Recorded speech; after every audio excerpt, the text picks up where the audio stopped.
Guru Sahib JIO ਤੇਰੇ ਕਵਨ ਕਵਨ ਗੁਣ ਕਹਿ ਕਹਿ ਗਾਵਾਂ। ਤੂੰ ਸਾਹਿਬ ਗੁਣੀ ਨਿਧਾਨਾ, ਤੁਮਰੀ ਮਹਿਮਾ ਬਰਨ ਨਾ ਸਾਕੋ। ਤੂੰ ਠਾਕੁਰ ਊਚ ਭਗਵਾਨਾ, ਜੇਤਾ ਜੀਓ ਪਿੰਡ ਸਭ ਤੇਰਾ। ਤੂੰ ਅੰਤਰਜਾਮੀ ਪੁਰਖ ਭਗਵਾਨ, ਦਾਸਨ ਦਾਸ ਕਹਿ ਜਨ ਨਾਨਕ। ਜਿਹਾ ਤੂੰ ਕਰਾਹੇ ਤੇਹਾ ਹਉ ਕਰੀ ਵਖਿਆਨ। ਧੰਨ ਵਾਹਿਗੁਰੂ ਜੀ। ਫਰੀਦਾ ਜੇ ਮੈਂ ਹੁੰਦਾ ਵਾਰਿਆ, ਮਿੱਤਾ ਆਇੜਿਆ। ਹੇੜਾ ਜਲੈ ਮਜੀਠ ਜਿਉ, ਉੱਪਰ ਅੰਗਾਰਾਂ। ਫਰੀਦਾ ਜੇ ਮੈਂ ਹੁੰਦਾ ਵਾਰਿਆ, ਮਿੱਤਾ ਆਇੜਿਆ। ਹੇੜਾ ਜਲੈ ਮਜੀਠ ਜਿਉ, ਉੱਪਰ ਅੰਗਾਰਾਂ। ਵਾਹਿਗੁਰੂ ਜੀ ਕਾ ਖਾਲਸਾ, ਵਾਹਿਗੁਰੂ ਜੀ ਕੀ ਫਤਿਹ। ਪਰਮ ਸਨਮਾਨਯੋਗ ਚਵਰ ਛਤਰ ਤਖਤ ਦੇ ਮਾਲਕ, ਜੁਗੋ ਜੁਗ ਅਟਲ, ਧੰਨ ਧੰਨ ਸਤਿਗੁਰੂ ਗੁਰੂ ਗ੍ਰੰਥ ਸਾਹਿਬ ਸੱਚੇ ਪਾਤਸ਼ਾਹ ਜੀ ਦੀ ਪਾਵਨ ਪਵਿੱਤਰ ਹਜ਼ੂਰੀ ਅੰਦਰ ਸੁਭਾਏ ਮਾਨ ਗੁਰੂ ਸਵਾਰੇ ਸਤਸੰਗੀ ਜਨੋ। ਸਤਿਗੁਰਾਂ ਨੇ ਰਹਿਮਤ ਬਖਸ਼ਿਸ਼ ਕੀਤੀ, ਹਫ਼ਤਾਵਾਰੀ ਦੀਵਾਨ ਦੀਆਂ ਹਾਜ਼ਰੀਆਂ ਭਰ ਕੇ ਸਤਿਗੁਰਾਂ ਦੀ ਪਾਵਨ ਗੁਰਬਾਣੀ ਦੇ ਪਾਠ, ਗੁਰਬਾਣੀ ਕੀਰਤਨ ਆਪ ਜੀਆਂ ਨੇ ਸਰਵਣ ਕੀਤੇ ਹਨ। ਚੱਲ ਰਹੀ ਲੜੀਵਾਰ ਵਿਚਾਰ, ਸ਼ਬਦ ਵਿਚਾਰ ਸ਼ੇਖ ਬਾਬਾ ਫਰੀਦ ਜੀ ਦੇ ਪਾਵਨ ਸ਼ਲੋਕਾਂ ਦੀ ਵਿਚਾਰ ਜੋ ਚੱਲ ਰਹੀ ਹੈ।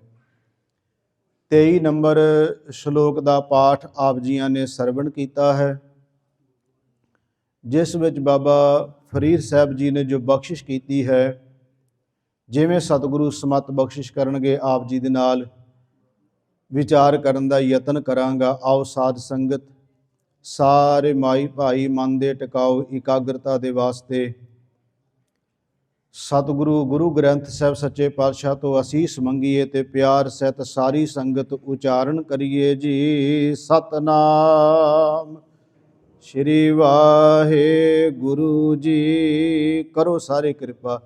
ਸਤਨਾਮ ਸ਼੍ਰੀ ਵਾਹਿਗੁਰੂ ਜੀ।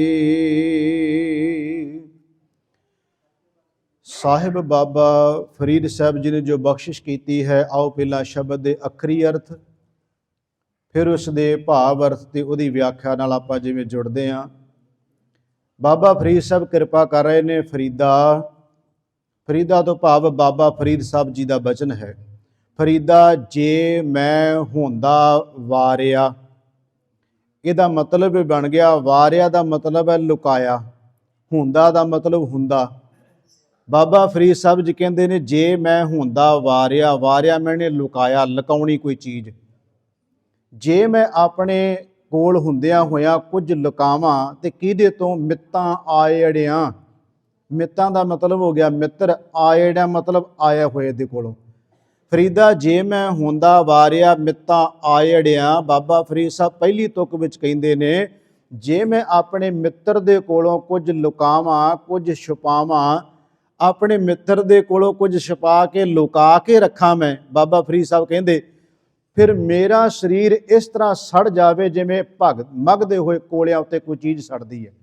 ਫਰੀਦਾ ਜੇ ਮੈਂ ਹੁੰਦਾ ਵਾਰਿਆ, ਮਿੱਤਾਂ ਆਇੜਿਆਂ, ਹੇੜਾ, ਹੇੜਾ ਮੈਨੇ ਸਰੀਰ, ਹੇੜਾ ਜਲੈ ਮਜੀਠ ਜਿਉਂ, ਮਜੀਠ ਜਿਵੇਂ ਬਲਦਾ ਹੈ ਸੜਦਾ ਹੈ। ਬਾਬਾ ਫਰੀਦ ਸਾਹਿਬ ਕਹਿੰਦੇ ਹੇੜਾ ਜਲੈ, ਹੇੜਾ ਮੈਨੇ ਸਰੀਰ, ਜਲੇ ਮੈਨੇ ਸੜੇ, ਹੇੜਾ ਜਲੈ ਮਜੀਠ ਜਿਉਂ ਉੱਪਰ ਅੰਗਾਰਾਂ, ਅੰਗਾਰ ਮਤਲਬ ਮਗਦੇ ਹੋਏ ਕੋਲੇ। ਅਰਥ ਹੋ ਗਏ ਸ਼ਬਦ ਦੇ ਕਿ ਜੇ ਮੈਂ ਆਪਣੇ ਮਿੱਤਰ ਦੇ ਕੋਲੋਂ, ਸੱਜਣ ਕੋਲੋਂ ਕੋਈ ਚੀਜ਼ ਲੁਕਾ ਕੇ ਰੱਖਾਂ ਤੇ ਮੇਰਾ ਸਰੀਰ ਸੜ ਜਾਏ, ਜਿਵੇਂ ਮਗਦੇ ਹੋਏ ਕੋਲਿਆਂ ਉੱਤੇ ਕੋਈ ਚੀਜ਼ ਸੜ ਜਾਂਦੀ ਹੈ, ਮਗ ਜਾਂਦੀ ਹੈ, ਬਲ ਜਾਂਦੀ ਹੈ, ਇਸ ਤਰ੍ਹਾਂ ਮੇਰਾ ਸਰੀਰ ਸੜ ਜਾਏ, ਬਲ ਜਾਏ, ਖਤਮ ਹੋ ਜਾਏ। ਹੁਣ ਦੋ ਤੁਕਾਂ ਦੇ ਵਿੱਚ ਇਉਂ ਲੱਗਦਾ ਹੈ ਕਿ ਇਹਦਾ ਮਤਲਬ ਕੀ ਹੋਇਆ। ਬਾਬਾ ਫਰੀਦ ਸਾਹਿਬ ਕਹਿ ਰਹੇ ਨੇ ਜੇ ਮਿੱਤਰ ਕੋਲੋਂ ਕੁਝ ਛੁਪਾਵਾਂ ਤੇ ਮੇਰਾ ਸਰੀਰ ਸੜ ਜਾਏ, ਗੱਲ ਸਿਰਫ ਇੰਨੀ ਹੈ ਨਾ। ਮੈਂ ਅੱਗੇ ਵੀ ਕਈ ਵਾਰ ਜ਼ਿਕਰ ਕੀਤਾ, ਬਾਬਾ ਫਰੀਦ ਸਾਹਿਬ ਦੇ ਸ਼ਲੋਕ ਜਿਹੜੇ ਨੇ ਗੁਰਮੁਖੋ, ਜਿੰਨੇ ਬਾਹਰੋਂ ਸਾਨੂੰ ਪੜ੍ਹਨ ਵਿੱਚ ਸੌਖੇ ਲੱਗਦੇ ਨੇ ਨਾ, ਉਹਦੀ ਗਹਿਰਾਈ ਡੂੰਘਾਈ ਬਹੁਤ ਤਾਂ ਦੀਆਂ ਗੱਲਾਂ ਨੇ। ਇੱਕ ਇੱਕ ਤੁਕ ਵਿੱਚ ਬਾਬਾ ਫਰੀਦ ਸਾਹਿਬ ਏਡੀ ਵੱਡੀ ਬਖਸ਼ਿਸ਼ ਰੱਖ ਦਿੰਦੇ ਨੇ ਜਿਹਦੀ ਸਮਝ ਨਹੀਂ ਪੈਂਦੀ, ਕਈ ਦਿਨ ਨਹੀਂ ਤੇ ਸਮਝ ਪੈਂਦੀ ਵੀ ਕੀ ਕਹਿਣਾ ਚਾਹੁੰਦੇ ਨੇ ਬਾਬਾ ਫਰੀਦ ਸਾਹਿਬ ਜੀ। ਹੁਣ ਗੱਲ ਸਿਰਫ ਇੰਨੀ ਹੈ ਵੀ ਜੇ ਮਿੱਤਰ ਕੋਲੋਂ ਕੁਝ ਛੁਪਾਵਾਂ ਤੇ ਮੇਰਾ ਸਰੀਰ ਸੜ ਜਾਏ, ਮੱਚ ਜਾਏ, ਖਤਮ ਹੋ ਜਾਏ, ਇਹ ਹੈ ਅਖਰੀ ਅਰਥ। ਹੁਣ ਅਸੀਂ ਇਹਦੀ ਵਿਆਖਿਆ ਕਰਨੀ ਹੈ। ਭਾਵ ਅਰਥ ਇਹ ਹੋ ਗਏ, ਜਿਹਨੂੰ ਮਿੱਤਰ ਕਹਿੰਦੇ ਆ, ਜਿਹਨੂੰ ਸੱਜਣ ਕਹਿੰਦੇ ਆ, ਜਿਹਨੂੰ ਆਪਣਾ ਕਹਿੰਦੇ ਆ, ਤੇ ਜੇ ਉਹਦੇ ਕੋਲੋਂ ਕੁਝ ਛੁਪਾ ਕੇ ਰੱਖੀਏ ਜਾਂ ਉਹਦੀ ਆਏ ਦੀ ਮਦਦ ਨਾ ਕਰ ਸਕੀਏ ਤੇ ਫਿਰ ਕਾਹਦੀ ਮਿੱਤਰਤਾ ਹੋਈ। ਫਿਰ ਤਾਂ ਸਰੀਰ ਸੜ ਜਾਏ। ਇਹ ਸਰੀਰ ਦਾ ਹੋਣ ਦਾ ਲਾਭ ਕੀ, ਇਹਦਾ ਫਾਇਦਾ ਕੀ ਹੈ ਸਰੀਰ ਦਾ। ਮੈਂ ਇਹਨੂੰ ਤਿੰਨ ਹਿੱਸਿਆਂ 'ਚ ਵੰਡਿਆ ਵਿਆਖਿਆ ਨੂੰ। ਅਸੀਂ ਮਿੱਤਰ, ਕਿਉਂਕਿ ਸਾਰੀ ਦੀ ਸਾਰੀ ਵਿਚਾਰ ਅੱਜ ਮਿੱਤਰ ਤੇ ਚੱਲੇਗੀ। ਮਿੱਤਰ ਕੌਣ ਹੁੰਦਾ ਹੈ, ਅਸਲੀ ਮਿੱਤਰ ਕੌਣ ਹੁੰਦਾ ਹੈ, ਗੁਰੂ ਨੇ ਮਿੱਤਰ ਕਿਹਨੂੰ ਕਿਹਾ ਹੈ, ਸਮਾਜ ਵਿੱਚ ਮਿੱਤਰ ਕਿਸ ਤਰ੍ਹਾਂ ਦੇ ਹੁੰਦੇ ਨੇ, ਸਾਰੀ ਦੀ ਸਾਰੀ ਵਿਚਾਰ ਆਪਣੀ ਇਹਦੇ ਦੁਆਲੇ ਦੁਆਲੇ ਚੱਲੇਗੀ। ਤਾਂ ਮੈਂ ਸ਼ੁਰੂ 'ਚ ਕਹਿ ਦਿੰਦਾ ਹੁੰਦਾ, ਜਦੋਂ ਅਸੀਂ ਵਿਚਾਰ ਕਰਨੀ ਹੁੰਦੀ ਜਾਂ ਸੁਣਨੀ ਹੁੰਦੀ ਹੈ ਤਾਂ ਕਿ ਪਤਾ ਲੱਗੇ ਵੀ ਸਬਜੈਕਟ ਕੀ ਹੈ, ਅੱਜ ਦਾ ਪ੍ਰਕਰਨ ਕੀ ਹੈ, ਜਿਹਦੇ ਉੱਤੇ ਸਾਰੀ ਦੀ ਸਾਰੀ ਵਿਚਾਰ ਚੱਲੇਗੀ। ਹੁਣ ਗੁਰੂ ਤੇ ਆਪਾਂ ਵਿਚਾਰ ਸਾਰੀ ਗੁਰੂ ਗ੍ਰੰਥ ਸਾਹਿਬ ਦੀ ਬਾਣੀ ਵਿੱਚੋਂ, ਕੁਝ ਇਤਿਹਾਸ ਦਾ ਪੱਖ ਵੀ ਰੱਖਣਾ ਤੁਹਾਡੇ ਸਾਹਮਣੇ ਬੇਨਤੀ ਕਰ ਰਿਹਾ। ਬਾਬਾ ਫਰੀਦ ਸਾਹਿਬ ਕਹਿ ਰਹੇ, ਆਓ ਗੁਰੂ ਗ੍ਰੰਥ ਸਾਹਿਬ ਜੀ ਬਾਣੀ 'ਚੋਂ ਦੇਖੀਏ। ਮਹਾਰਾਜ ਕਹਿੰਦੇ ਪਹਿਲਾਂ ਅਸੀਂ ਉਸ ਮਿੱਤਰ ਦੀ ਗੱਲ ਕਰ ਲਈਏ ਜਿਹਨੂੰ ਅਸੀਂ ਸਮਾਜ ਵਿੱਚ ਮਿੱਤਰ ਕਹਿੰਦੇ ਹਾਂ, ਬਣਾਉਂਦੇ ਹਾਂ। ਤੇ ਸਤਿਗੁਰੂ ਗੁਰੂ ਗ੍ਰੰਥ ਸਾਹਿਬ ਮਹਾਰਾਜ ਜੀ ਕਹਿੰਦੇ ਨੇ, ਬਾਹਰੀ ਤੌਰ ਤੇ ਸਮਾਜ ਵਿੱਚ ਬਹੁਤਾਤ ਵਿੱਚ ਮਿੱਤਰ ਉਹ ਦੂਜੇ ਦਾ ਮਿੱਤਰ ਬਣਾਏਗਾ ਜਾਂ ਬਣੇਗਾ ਜਿਹਦੇ ਕੋਲੋਂ ਕੁਝ ਨਾ ਕੁਝ ਨੂੰ ਲਾਭ ਹੈ, ਕੋਈ ਮਦਦ ਹੈ, ਕੁਝ ਉਹਨੂੰ ਆਸ ਹੈ ਮਿਲਣ ਦੀ। ਬਹੁ ਗਿਣਤੀ ਮੈਂ ਕਹਿ ਰਿਹਾ। ਦੂਸਰੀ ਬੇਨਤੀ ਨਾਲ ਹੀ ਕਰਦੇ ਹਾਂ, ਸੰਸਾਰ ਦੇ ਅੰਦਰ ਕਦੀ ਵੀ ਕਿਸੇ ਚੀਜ਼ ਦਾ ਵੀ ਨਾਸ ਨਹੀਂ ਹੁੰਦਾ ਗੁਰਮੁਖੋ, ਇਹ ਧਿਆਨ ਰੱਖਿਓ। ਕਿਉਂ ਅੱਜ ਦੀ ਜੋ ਵਿਚਾਰ ਚੱਲਣੀ ਹੈ ਨਾ, ਇਹ ਮੈਂ ਨਾਲ ਹੀ ਕਹਿ ਦਿਆਂ, ਕਿਸੇ ਚੀਜ਼ ਦਾ ਵੀ ਨਾਸ ਨਹੀਂ ਹੁੰਦਾ। ਹੁਣ ਜਿੰਨੀ ਮੈਂ ਵਿਚਾਰ ਕਰਾਂਗਾ ਇਹਦਾ ਮਤਲਬ ਇਹ ਨਹੀਂ ਕੱਢਣਾ ਕਿ ਇਹਦਾ ਮਤਲਬ ਸਮਾਜ 'ਚ ਕੋਈ ਮਿੱਤਰ ਬਣਾਈਆਂ ਹੀ ਨਾ, ਕੋਈ ਸੱਜਣ ਬਣਾਈਆਂ ਹੀ ਨਾ। ਨਹੀਂ ਗੁਰਮੁਖੋ, ਸਮਾਜ ਸੰਸਾਰ ਵਿੱਚ ਮਹਾਰਾਜ ਕਹਿੰਦੇ ਮਿੱਤਰ ਬਣਾ। ਮੈਂ ਅਸਲੀ ਮਿੱਤਰ ਦੀ ਵੀ ਗੱਲ ਕਰਾਂਗਾ, ਪਰ ਸਮਾਜ ਵਿੱਚ ਰਹਿਣਾ ਸਾਡੇ ਸੱਜਣ ਮਿੱਤਰ ਬਣਦੇ ਰਹਿਣੇ, ਟੁੱਟਦੇ ਰਹਿਣੇ। ਇਹ ਵੀ ਗੱਲ ਨਾਲ ਹੀ ਹੈ, ਕਿਉਂਕਿ ਜਿੰਨੀ ਦੇਰ ਕਿਸੇ ਕੋਲੋਂ ਕੁਝ ਦੀ ਉਹਦੀ ਆਸ ਪੂਰੀ ਹੁੰਦੀ ਜਾਂਦੀ ਹੈ, ਉਨੀ ਦੇਰ ਤੋਂ ਮਿੱਤਰਤਾ ਕਾਇਮ ਰਹਿੰਦੀ ਹੈ। ਜਿਸ ਦਿਨ ਉਹਦੀ ਆਸ ਪੂਰੀ ਨਹੀਂ ਹੁੰਦੀ, ਉਸ ਦਿਨ ਮਿੱਤਰਤਾ ਟੁੱਟ ਜਾਂਦੀ। ਇਹ ਅਸਲੀ ਮਿੱਤਰਤਾ ਨਹੀਂ ਹੁੰਦੀ। ਗੁਰੂ ਗ੍ਰੰਥ ਸਾਹਿਬ ਦੀ ਬਾਣੀ 'ਚ ਆਪਾਂ ਗੱਲ ਕਰਨੀ ਸਾਰੀ। ਸਤਿਗੁਰੂ ਮਹਾਰਾਜ ਜੀ ਕਹਿੰਦੇ, ਮਨਮੁਖਾਂ ਕੇਰੀ ਦੋਸਤੀ ਦਾ ਸੰਬੰਧ ਵੀ ਤੇ ਮਿੱਤਰਤਾ ਹੀ ਨਾਲ ਹੀ ਹੈ ਨਾ। ਮਨਮੁਖਾਂ ਕੇਰੀ ਦੋਸਤੀ ਮਾਇਆ ਕਾ ਸੰਬੰਧ। ਬਾਹਰੀ ਤੌਰ ਤੇ ਕੇਵਲ ਮਿੱਤਰ ਉਹ ਬਣਿਆ ਜਿਹਨੂੰ ਪਤਾ ਲੱਗਿਆ ਵੀ ਇਹਦੇ ਕੋਲੋਂ ਕੋਈ ਚਾਰ ਛਿਲੜਾਂ ਮਿਲ ਜਾਣਗੀਆਂ, ਕੋਈ ਮਦਦ ਕਰ ਦੇਗਾ ਮੇਰੀ। ਮਹਾਰਾਜ ਕਹਿੰਦੇ ਇਹ ਅਸਲੀ ਮਿੱਤਰ ਨਹੀਂ ਹੈ। ਮਨਮੁਖਾਂ ਕੇਰੀ ਦੋਸਤੀ ਮਾਇਆ ਕਾ ਸੰਬੰਧ, ਵੇਖਦਿਆਂ ਹੀ ਭੱਜ ਜਾਣ ਕਦੇ ਨ ਪਾਇਨ ਬੰਦ। ਜਿਚਰ ਪਹਿਨਣ ਖਾਵਣੇ ਤਿਚਰ ਰੱਖਣ ਗੰਢ, ਜਿਤ ਦਿਨ ਕਿਛੁ ਨ ਹੋਵੇ ਤਿਤ ਦਿਨ ਬੋਲਣ ਗੰਦ। ਮਹਾਰਾਜ ਕਹਿੰਦੇ ਉਹੀ ਮਿੱਤਰ ਮੁੜ ਕੇ ਗੰਦ ਬੋਲਣ ਲੱਗ ਪੈਂਦੇ ਆ, ਉਹ ਕਹਿਣ ਲੱਗ ਪੈਂਦੇ ਆ। ਦੇਖੋ ਅਸੀਂ ਸਮਾਜ 'ਚ ਵਿਚਰਦੇ, ਸਾਨੂੰ ਸਭ ਨੂੰ ਪਤਾ ਗੁਰਮੁਖੋ, ਯਾਦ ਰੱਖਿਓ, ਜੇ ਜਿਹੜਾ ਅਸਲੀ ਮਿੱਤਰ ਹੋਵੇ ਉਹਦੀ ਤਾਂ ਚਲੋ ਗੱਲ ਆਪਾਂ ਨਹੀਂ ਕਰਦੇ, ਪਰ ਬਹੁ ਗਿਣਤੀ ਵਿੱਚ ਜਦੋਂ ਬੰਦਾ ਮਿੱਤਰਤਾਈ ਨਿਭਾਉਂਦਿਆਂ ਧੋਖਾ ਦੇ ਜਾਏ, ਸਭ ਤੋਂ ਵੱਡਾ, ਇਹ ਤੋਂ ਵੱਡਾ ਦੁਨੀਆ 'ਚ ਉਹਦਾ ਦੁਸ਼ਮਣ ਕੋਈ ਨਹੀਂ। ਜਦੋਂ ਮਿੱਤਰ ਬਣ ਕੇ ਮਿੱਤਰ ਮਾਰ ਕੋਈ ਕਰੇ ਤੇ ਮਿੱਤਰ, ਜਿਹਨੂੰ ਅਸੀਂ ਕਹਿੰਦੇ, ਮੈਂ ਸੌਖੇ ਜਿਹੇ ਸ਼ਬਦ ਵਰਤਾਂਗਾ, ਜਿਹਨੂੰ ਅਸੀਂ ਯਾਰ ਮਾਰ ਕਹਿੰਦੇ ਹਾਂ।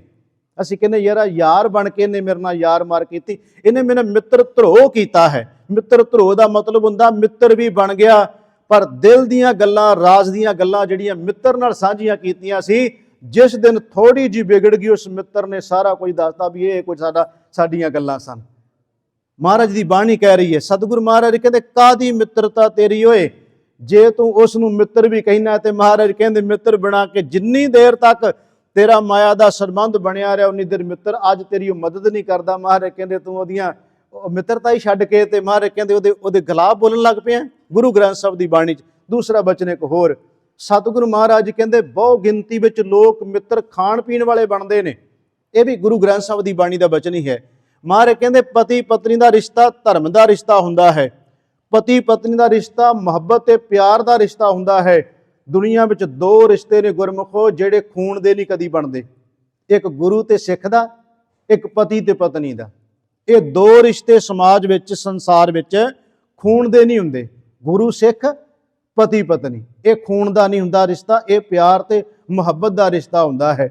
ਗੁਰੂ ਗ੍ਰੰਥ ਸਾਹਿਬ ਕਹਿੰਦੇ ਜਿਸ ਪਰਿਵਾਰ ਵਿੱਚ ਔਰਤ ਆਪਣੇ ਪਤੀ ਦੀ ਇਸ ਢੰਗ ਨਾਲ ਹੈ ਪਤੀ ਪਤਨੀ ਦਾ ਰਿਸ਼ਤਾ ਬਹੁਤ ਪਵਿੱਤਰ, ਬਾਣੀ ਚੋਂ ਕਹਿਣ ਲੱਗਿਆ ਮਹਾਰਾਜ ਕਹਿੰਦੇ ਜਿੱਥੇ ਇਹ ਮਿੱਤਰਤਾ ਪਤੀ ਪਤਨੀ ਦੀ ਸਿਰਫ ਇੱਥੋਂ ਤੱਕ ਸੀਮਿਤ ਰਹਿ ਜਾਏ ਵੀ ਮੈਨੂੰ ਸੋਨਾ ਤੇ ਚਾਂਦੀ ਚਾਹੀਦੀ ਹੈ, ਸਿਰਫ ਸਵਾਰਥ, ਜੇ ਪਤੀ ਪਤਨੀ ਵਿੱਚ ਵੀ ਸਵਾਰਥ ਆ ਗਿਆ ਇਹਦਾ ਮਤਲਬ ਵੀ ਰਿਸ਼ਤਾ ਟੁੱਟ ਜਾਏਗਾ, ਨਿਭੇਗਾ ਨਹੀਂ, ਉਹਨੂੰ ਪਾਕ ਪਵਿੱਤਰ ਰਿਸ਼ਤਾ ਨਹੀਂ ਕਿਹਾ ਜਾ ਸਕਦਾ। ਇਹ ਵੀ ਗੁਰੂ ਗ੍ਰੰਥ ਸਾਹਿਬ ਦਾ ਬਚਨ ਹੈ। ਮਹਾਰਾਜ ਕਹਿੰਦੇ ਨੇ ਕਾਮਨ ਲੋੜੈ ਸੋਨਾ ਰੂਪਾ, ਕਾਮਨ ਮੈਨੇ ਇਸਤਰੀ, ਕਾਮਨ ਲੋੜੈ ਸੋਨਾ, ਸੋਨਾ ਮੈਨੇ ਸੋਨਾ, ਰੂਪਾ ਮੈਨੇ ਚਾਂਦੀ। ਮਹਾਰਾਜ ਕਹਿੰਦੇ ਜੋ ਵੀ ਸਵਾਰਥ ਕਰਕੇ ਜੁੜੀ ਹੈ ਨਾ, ਕਾਮਨ ਲੋੜੈ ਸੋਨਾ ਰੂਪਾ, ਮਿੱਤਰ ਲੋੜੇਣ ਸੋ ਖਾ ਦਾਤਾ। ਮਹਾਰਾਜ ਕਹਿੰਦੇ ਜਿਹੜੇ ਮਿੱਤਰ ਸਿਰਫ ਖਾਣ ਪੀਣ ਤੱਕ ਸੀਮਿਤ ਰਹਿ ਜਾਂਦੇ ਹੈ, ਉਹਨਾਂ ਮਿੱਤਰਾਂ ਵਾਸਤੇ ਫਿਰ ਬੰਦਾ ਕੀ ਕਰਦਾ। ਅਗਲੀ ਤੁਕ 'ਚ ਮਹਾਰਾਜ ਕਹਿੰਦੇ ਨੇ ਕਿ ਕਾਮਣ ਲੋੜੈ ਸੋਨਾ ਰੂਪਾ, ਮਿੱਤਰ ਲੋੜੇਣ ਸੋ ਖਾ ਦਾਤਾ, ਨਾਨਕ ਪਾਪ ਕਰੈ ਤਿਨ ਕਾਰਨ। ਉਹਨਾਂ ਦੀ ਖਾਤਰ ਫਿਰ ਬੰਦਾ ਕਈ ਵਾਰ ਪਾਪ ਵੀ ਕਰਦਾ ਹੈ। ਮਹਾਰਾਜ ਕਹਿੰਦੇ ਜਮਾਂ ਦੀ ਪੁਰੀ ਵਿੱਚ ਚਲਿਆ ਜਾਂਦਾ ਹੈ। ਮਿੱਤਰਾਂ ਵਾਸਤੇ ਜੋ ਕੁਝ ਕੀਤਾ ਜਮ ਦੀ ਪੁਰੀ ਮਿਲ ਗਈ ਗੁਰੂ ਗ੍ਰੰਥ ਸਾਹਿਬ ਦੀ ਬਾਣੀ 'ਚ। ਹੁਣ ਕਿਉਂਕਿ ਮੈਂ ਸੰਖੇਪ ਚੱਲਣ ਲੱਗਾ, ਸਿਰਫ ਇੰਨੀ ਗੱਲ ਸੀ ਵੀ ਜਿਹੜਾ ਸਮਾਜ ਸੰਸਾਰ ਦੇ ਅੰਦਰ ਮਿੱਤਰਤਾਈ ਬਣਾਈ, ਮਹਾਰਾਜ ਕਹਿੰਦੇ ਇੱਕ ਉਹ ਨੇ ਜਿਹੜੇ ਕੇਵਲ ਤੇ ਕੇਵਲ ਸਵਾਰਥ ਕਰਕੇ ਹੁੰਦੇ ਨੇ। ਹੁਣ ਦੂਸਰਾ ਪੱਖ ਲੈ ਲਈਏ ਗੁਰੂ ਗ੍ਰੰਥ ਸਾਹਿਬ ਦੀ ਬਾਣੀ ਦਾ। ਮਹਾਰਾਜ ਕਹਿੰਦੇ ਨੇ ਇੱਥੇ ਉਹ ਵੀ ਮਿੱਤਰ ਨੇ ਜਿਨ੍ਹਾਂ ਨੂੰ ਬਾਣੀ 'ਚ ਆਵਾਜ਼ਾਂ ਮਾਰੀਆਂ ਜਾਂਦੀਆਂ, ਉਹ ਮਿੱਤਰ ਮੈਨੂੰ ਪਰਮਾਤਮਾ ਨਾਲ ਮਿਲਾ ਦਿੰਦੇ ਆ। ਉਹ ਮਿੱਤਰਾਂ ਦਾ ਜ਼ਿਕਰ ਵੀ ਗੁਰੂ ਗ੍ਰੰਥ ਸਾਹਿਬ ਦੀ ਬਾਣੀ 'ਚ ਕੀਤਾ। ਸਤਿਗੁਰੂ ਮਹਾਰਾਜ ਕਹਿੰਦੇ ਸਤਿਗੁਰ ਮਿੱਤਰ ਮੇਰਾ ਬਾਲ ਸਖਾਈ। ਮਹਾਰਾਜ ਨੇ ਉੱਥੇ ਗੁਰੂ ਪਰਮੇਸ਼ਰ ਨੂੰ ਮਿੱਤਰ ਕਿਹਾ ਬਾਣੀ 'ਚ, ਸਤਿਗੁਰ ਮਿੱਤਰ ਮੇਰਾ ਬਾਲ ਸਖਾਈ। ਮਹਾਰਾਜ ਕਹਿੰਦੇ ਮੇਰਾ ਸਤਿਗੁਰੂ ਮੇਰਾ ਬਚਪਨ ਦਾ ਦੋਸਤ ਹੈ ਬਈ, ਸਤਿਗੁਰੂ ਮੇਰਾ ਬਚਪਨ ਦਾ ਮਿੱਤਰ ਹੈ। ਬਾਣੀ 'ਚ ਕਿਹਾ ਸਤਿਗੁਰ ਮਿੱਤਰ ਮੇਰਾ ਬਾਲ ਸਖਾਈ, ਹੋ ਰਹਿ ਨਾ ਸਕਾਂ ਬਿਨ ਦੇਖੇ ਮੇਰੀ ਮਾਈ। ਸਤਿਗੁਰੂ ਮਹਾਰਾਜ ਜੀ ਕਹਿੰਦੇ ਹੇ ਮੇਰੀ ਮਾਂ, ਮੈਂ ਉਸ ਮਿੱਤਰ ਤੋਂ ਬਿਨਾਂ ਸੰਸਾਰ ਵਿੱਚ ਕਿਵੇਂ ਰਹਿ ਸਕਦਾ। ਜਦੋਂ ਅਸੀਂ ਗੁਰੂ ਗ੍ਰੰਥ ਸਾਹਿਬ ਜੀ ਬਾਣੀ 'ਚ ਪੜ੍ਹਦੇ, ਮਹਾਰਾਜ ਕਹਿੰਦੇ ਓਏ ਸਾਜਨ ਓਏ ਮੀਤ ਪਿਆਰੇ। ਇਹਦਾ ਮਤਲਬ ਹੋ ਗਿਆ ਓਏ ਮੇਰੇ ਸੱਜਣ, ਉਹ ਮੇਰੇ ਮੀਤ ਬੜੇ ਮੈਨੂੰ ਪਿਆਰੇ ਲੱਗਦੇ ਨੇ, ਜੋ ਹਮਕੋ ਹਰ ਨਾਮ ਚਿਤਾਰੇ। ਮਹਾਰਾਜ ਕਹਿੰਦੇ ਜਿਹੜੇ ਪਰਮਾਤਮਾ ਵਾਹਿਗੁਰੂ ਦੇ ਨਾਮ ਨਾਲ ਜੋੜਦੇ ਮੇਰੇ ਬੜੇ ਪਿਆਰੇ ਉਹ ਮਿੱਤਰ ਨੇ। ਫਿਰ ਸਤਿਗੁਰੂ ਗੁਰੂ ਗ੍ਰੰਥ ਸਾਹਿਬ ਦੀ ਬਾਣੀ 'ਚ ਮਹਾਰਾਜ ਕਹਿੰਦੇ ਨੇ ਕਿ ਜਿਨ੍ਹਾਂ ਦਸੰਦੜਿਆਂ ਦੁਰਮਤ ਵੰਝੇ ਮਿੱਤਰ ਅਸਾਡੜੇ ਸਈ। ਮੈਂ ਜਿੰਨੀਆਂ ਵੀ ਤੁਕਾਂ ਬੋਲਣੀਆਂ ਨੇ ਸਾਰੀਆਂ ਤੁਕਾਂ ਵਿੱਚ ਮਿੱਤਰ ਸ਼ਬਦ ਹੀ ਆਏਗਾ। ਮਹਾਰਾਜ ਕਹਿੰਦੇ ਕਿ ਜਿਨ੍ਹਾਂ ਦਸੰਦੜਿਆਂ ਦੁਰਮਤ ਵੰਝੇ, ਜਿਨ੍ਹਾਂ ਨੂੰ ਮਿਲ ਕੇ ਮੇਰੀ ਦੁਰਮਤ ਚਲੀ ਜਾਏ, ਮੇਰੀ ਖੋਟੀ ਮੱਤ ਚਲੀ ਜਾਏ, ਮੈਨੂੰ ਇਹੋ ਜਿਹੇ ਮਿੱਤਰ ਤਾਂ ਚਾਹੀਦੇ ਨੇ। ਜਿਨ੍ਹਾਂ ਦਸੰਦੜਿਆਂ ਦੁਰਮਤ ਵੰਝੇ ਮਿੱਤਰ ਅਸਾਡੜੇ ਸਈ, ਹਉ ਢੁੰਡੇਂਦੀ ਜਗ ਸੁਭਾਇਆ ਜਨ ਨਾਨਕ ਵਿਰਲੇ ਕਈ। ਮਹਾਰਾਜ ਕਹਿੰਦੇ ਮੈਂ ਸੰਸਾਰ 'ਚ ਭਾਲ ਕਰਕੇ ਦੇਖਿਆ ਇਹੋ ਜਿਹੇ ਮਿਲਦੇ ਬਹੁਤ ਘੱਟ ਨੇ, ਹੈਨ ਵਿਰਲੇ ਨਾਹੀ ਘਣੇ ਫੈਲ ਫੱਕੜ ਸੰਸਾਰ। ਮਹਾਰਾਜ ਕਹਿੰਦੇ ਹੈ ਤੇ ਜ਼ਰੂਰ ਪਰ ਬਹੁ ਗਿਣਤੀ ਵਿੱਚ ਨਹੀਂ। ਮਹਾਰਾਜ ਕਹਿੰਦੇ ਥੋੜੇ ਨੇ, ਜ਼ਿਆਦਾ ਨਹੀਂ ਹਨ। ਹੁਣ ਗੁਰੂ ਗ੍ਰੰਥ ਸਾਹਿਬ ਮਹਾਰਾਜ ਜੀ ਦੀ ਬਾਣੀ 'ਚ ਅਸੀਂ ਗੁਰੂ ਮਿੱਤਰ ਦਾ ਜ਼ਿਕਰ ਵੀ ਕਰ ਲਿਆ, ਸਮਾਜਿਕ ਮਿੱਤਰ ਦਾ ਜ਼ਿਕਰ ਵੀ ਕਰ ਲਿਆ। ਹੁਣ ਗੱਲ ਕਰੀਏ ਉਹਨਾਂ ਮਿੱਤਰਾਂ ਦੀ ਜਿਹੜੇ ਹਰ ਵੇਲੇ ਸਾਡੇ ਨਾਲ ਨੇ ਤੇ ਨਾਲ ਚਲੇ ਜਾਣਾ, ਜਿਨ੍ਹਾਂ ਰਹਿੰਦੇ ਵੀ ਨਾਲ ਨੇ ਜਾਣਾ ਵੀ ਨਾਲ ਹੈ। ਉਹਨਾਂ ਬਾਰੇ ਗੁਰੂ ਗ੍ਰੰਥ ਸਾਹਿਬ ਦੀ ਬਾਣੀ ਕਹਿੰਦੀ ਹੈ ਦੋਹੀ ਦਿਚੈ। ਇਹ 12 ਤੇ ਵਧੇਕ ਵਿੱਚ ਹੈ। ਦੋਹੀ ਦਿਚੈ ਦੁਰਜਨਾ ਮਿੱਤਰਾਂ ਕੂ ਜੈਕਾਰ। ਇਹਦੇ ਅਰਥ ਹੋ ਗਿਆ ਦੋਹੀ ਮੈਨੇ ਦੁਹਾਈ ਦੇਣੀ, ਦੁਹਾਈ ਮੈਨੇ ਰੱਬ ਦੀ ਸਿਫਤ ਕਰਨੀ। ਮਹਾਰਾਜ ਕਹਿੰਦੇ ਨੇ ਪਿਆਰਿਓ ਅਸੀਂ ਵਾਹਿਗੁਰੂ ਪਰਮਾਤਮਾ ਪਰਮੇਸ਼ਰ ਦੇ ਨਾਮ ਦੀ ਦੁਹਾਈ ਦਈਏ ਜਿੰਨੀ ਦਈ ਜਾਂਦੀ ਹੈ, ਇਹ ਦੁਹਾਈ ਦੇਣ ਨਾਲ ਕੀ ਹੋਏਗਾ? ਦੁਰਜਨ ਚਲੇ ਜਾਣਗੇ, ਦੁਸ਼ਮਣ ਚਲੇ ਜਾਣਗੇ। ਇਹ ਅੰਦਰ ਦੀ ਗੱਲ ਹੁਣ ਮਹਾਰਾਜ ਕਰ ਰਹੇ ਨੇ। ਦੋਹੀ ਦਿਚੈ ਦੁਰਜਨਾ ਮਿੱਤਰਾਂ ਕੂ ਜੈਕਾਰ। ਉਹਨਾਂ ਮਿੱਤਰਾਂ ਦੀ ਜੈ ਜੈਕਾਰ ਹੋ ਜਾਏਗੀ। ਉਹ ਮਿੱਤਰ ਨੇ ਸਤ ਸੰਤੋਖ ਦਇਆ ਧਰਮ ਧੀਰਜ, ਪਰਉਪਕਾਰ, ਇਹਨਾਂ ਦਾ ਜ਼ਿਕਰ ਕਰਦੇ ਮਹਾਰਾਜ। ਦੋਹੀ ਦਿਚੈ ਦੁਰਜਨਾ ਮਿੱਤਰਾਂ ਕੂ ਜੈਕਾਰ, ਜਿਤ ਦੋਹੀ ਸੱਜਣ ਮਿਲਣ। ਸੱਜਣ ਮੈਨੇ ਮਿੱਤਰ ਹੀ ਹੋ ਗਿਆ ਨਾ। ਜਿਹਦੀ ਦੁਹਾਈ ਦਿੱਤਿਆਂ ਰੱਬ ਦੀ ਅੰਦਰ ਸੱਜਣ ਆ ਜਾਣ, ਪਿਆਰੇ ਆ ਜਾਣ, ਮਿੱਤਰ ਆ ਜਾਣ ਹਿਰਦੇ ਦੇ ਅੰਦਰ, ਤੇ ਮਹਾਰਾਜ ਕਹਿੰਦੇ ਜਿਤ ਦੋਹੀ ਦਿਚੈ ਦੁਰਜਨਾ ਮਿੱਤਰਾਂ ਕੂ ਜੈਕਾਰ, ਜਿਤ ਦੋਹੀ ਸੱਜਣ ਮਿਲ ਲਓ ਮੰਦੇ ਵਿਚਾਰ। ਮਹਾਰਾਜ ਕਹਿੰਦੇ ਹੇ ਭੋਲੀਏ ਜੀਵ ਇਸਤਰੀਏ, ਸਿਫਤ ਕਰ ਪਰਮਾਤਮਾ ਵਾਹਿਗੁਰੂ, ਤੈਨੂੰ ਅਸਲੀ ਸੱਜਣ ਮਿਲ ਜਾਣ। ਗੁਰੂ ਨਾਨਕ ਸਾਹਿਬ ਨੇ ਸੱਜਣ ਠੱਗ ਨੂੰ ਇਹੀ ਗੱਲ ਕਹੀ ਸੀ ਨਾ, ਜਦੋਂ ਸ਼ਬਦ ਉੱਥੇ ਮਹਾਰਾਜ ਨੇ ਗਾਵਿਆ, ਸੱਜਣ ਸੇਈ ਨਾਲ ਮੈਂ, ਇਹ ਹੈ ਅੰਦਰ ਦੇ ਸੱਜਣ। ਸੱਜਣ ਸੇਈ ਨਾਲ ਮੈਂ ਚਲਦਿਆਂ ਨਾਲ ਚਲਨ, ਜਿੱਥੈ ਲੇਖਾ ਮੰਗੀਐ ਤਿੱਥੈ ਖੜੈ ਦਿਸਨ। ਮਹਾਰਾਜ ਕਹਿੰਦੇ ਉੱਥੇ ਸੱਜਣ ਨਾਲ ਚੱਲਣ ਸਾਡੇ, ਜਦ ਕਿ ਬਾਹਰੀ ਸੱਜਣ ਤਾਂ ਨਾਲ ਜਾਣਾ ਕਿਸੇ ਨਹੀਂ। ਮੈਂ ਬੇਨਤੀ ਕਰ ਰਿਹਾ, ਗੁਰੂ ਪਰਮਾਤਮਾ ਰੂਪੀ ਸੱਜਣ, ਗੁਣ ਜਿਹੜੇ ਸਾਡੇ ਹਨ ਇਹ ਸੱਜਣ। ਮੈਂ ਨਾਲ ਕਿਹਾ ਸੀ ਕੁਝ ਆਪਾਂ ਇਤਿਹਾਸਕ ਪੱਖ ਵੀ ਲੈ ਲਾਂਗੇ, ਤਾਂ ਕਿ ਗੱਲ ਸਪਸ਼ਟ ਹੋ ਜਾਏ ਕਿ ਮਿੱਤਰ ਸੱਜਣ ਦੀ ਜੋ ਗੱਲ ਅੱਜ ਗੁਰੂ ਗ੍ਰੰਥ ਸਾਹਿਬ ਦੀ ਬਾਣੀ 'ਚ ਬਾਬਾ ਫਰੀਦ ਸਾਹਿਬ ਨੇ ਬਖਸ਼ਿਸ਼ ਕੀਤੀ ਹੈ, ਤੇ ਗੁਰਮੁਖ ਜਦੋਂ ਇਤਿਹਾਸ ਵੇਖਦੇ ਆ। ਦੂਸਰੀ ਗੱਲ ਇਹ ਸਮਝਿਓ ਜੇ, ਬਾਬਾ ਫਰੀਦ ਸਾਹਿਬ ਕਹਿੰਦੇ ਜੇ ਮੈਂ ਲੁਕਾਵਾਂ ਕੁਝ ਛੁਪਾਵਾਂ, ਜਾਂ ਆਏ ਮਿੱਤਰ ਦੀ ਮਦਦ ਨਾ ਕਰ ਸਕਾਂ ਤੇ ਮੇਰਾ ਸਰੀਰ ਸੜ ਜਾਏ। ਹੁਣ ਮੈਂ ਇਹਦੇ ਤੇ ਜ਼ਿਕਰ ਕਰਨ ਲੱਗਿਆ। ਗੁਰਮੁਖੋ, ਜਿਹੜੀ ਬਾਹਰੀ ਤੌਰ ਤੇ ਮਿੱਤਰਤਾ ਦੀ ਸੇਵਾ ਕਰਨੀ ਹੈ ਨਾ, ਜਾਂ ਉਹਦੀ ਮਦਦ ਕਰਨੀ ਹੈ, ਮਦਦ ਕਈ ਤਰੀਕਿਆਂ ਦੀ ਹੁੰਦੀ ਹੈ। ਕਈ ਵਾਰ ਮਿੱਤਰ ਦੇ ਕੋਲੇ ਕੁਝ ਵੀ ਨਹੀਂ ਹੁੰਦਾ, ਪਰ ਇੰਨੀ ਮਦਦ ਕਰ ਜਾਂਦਾ, ਉਹ ਅੰਦਰੇ ਗੁਨਾਹ ਕਰਕੇ ਮਦਦ ਕਰ ਜਾਂਦਾ ਹੈ। ਉਹਦੇ ਕੋਲ ਬਾਹਰੀ ਤੌਰ ਤੇ ਕੁਝ ਨਹੀਂ, ਪਰ ਉਹ ਅਰਦਾਸ ਰੂਪ ਦੇ ਵਿੱਚ ਵੀ ਕਈ ਵਾਰ ਮਿੱਤਰ ਬਹੁਤ ਕੁਝ ਸੇਵਾ ਕਰ ਜਾਂਦਾ ਹੈ। ਹੁਣ ਤੁਸੀਂ ਦੇਖੋ, ਅਸੀਂ ਆ ਪਿਛਲਾ ਹਫ਼ਤਾ ਮਨਾਇਆ ਸਾਹਿਬਜ਼ਾਦਿਆਂ ਦਾ ਸ਼ਹੀਦੀ ਦਿਹਾੜਾ। ਮੈਂ ਜ਼ਿਕਰ ਕਰਨ ਲੱਗਿਆ ਕਿ ਹੁਣ ਮਿੱਤਰਤਾ ਦੀ ਗੱਲ। ਗੁਰਮੁਖੋ, ਜਦੋਂ ਸਾਹਿਬਜ਼ਾਦੇ ਠੰਡੇ ਬੁਰਜ ਵਿੱਚ ਨੇ, ਮਾਤਾ ਗੁਜਰ ਕੌਰ ਜੀ ਠੰਡੇ ਬੁਰਜ ਵਿੱਚ ਨੇ, ਕੀ ਸੀ ਬਾਬੇ ਮੋਤੀ ਰਾਮ ਮਹਿਰੇ ਕੋਲੇ ਕੀ ਸੀ? ਉਹਦੇ ਕੋਲੇ ਬਾਹਰੀ ਤੌਰ ਤੇ ਦੇਖੋ ਤੇ ਉਹਦੇ ਕੋਲੇ ਬਾਹਰੀ ਤੌਰ ਤੇ ਤਾਂ ਕੁਝ ਵੀ ਨਹੀਂ। ਉਹਦੇ ਕੋਲੇ ਨਾ ਉਹ ਸਾਹਿਬਜ਼ਾਦਿਆਂ ਨੂੰ ਛਡਾ ਸਕਦਾ ਹੈ, ਨਾ ਉਹਨਾਂ ਦੇ ਬਾਰੇ ਵਜ਼ੀਰ ਖਾਨ ਨੂੰ ਕੁਝ ਕਹਿ ਸਕਦਾ ਹੈ। ਸਾਹਿਬਜ਼ਾਦਿਆਂ ਨੂੰ ਛਡਾ ਉਹ ਨਹੀਂ ਸਕਦਾ, ਮਦਦ ਉਹਨਾਂ ਦੀ ਕੀ ਕਰ ਸਕਦਾ ਸੀ? ਪਰ ਮੈਂ ਕਹਿੰਦਾ ਜਿੱਡੀ ਵੱਡੀ ਮਦਦ ਬਾਬਾ ਮੋਤੀ ਰਾਮ ਮਹਿਰਾ ਕਰ ਗਿਆ। ਦੂਜੀ ਗੱਲ, ਜਦੋਂ ਮਿੱਤਰਤਾ ਦੇ ਵਿੱਚ ਕਿਸੇ ਦੀ ਮਦਦ ਕਰਨੀ ਹੋਵੇ ਤੇ ਹਾਨ ਲਾਭ ਨਹੀਂ ਵੇਖੇ ਜਾਂਦੇ।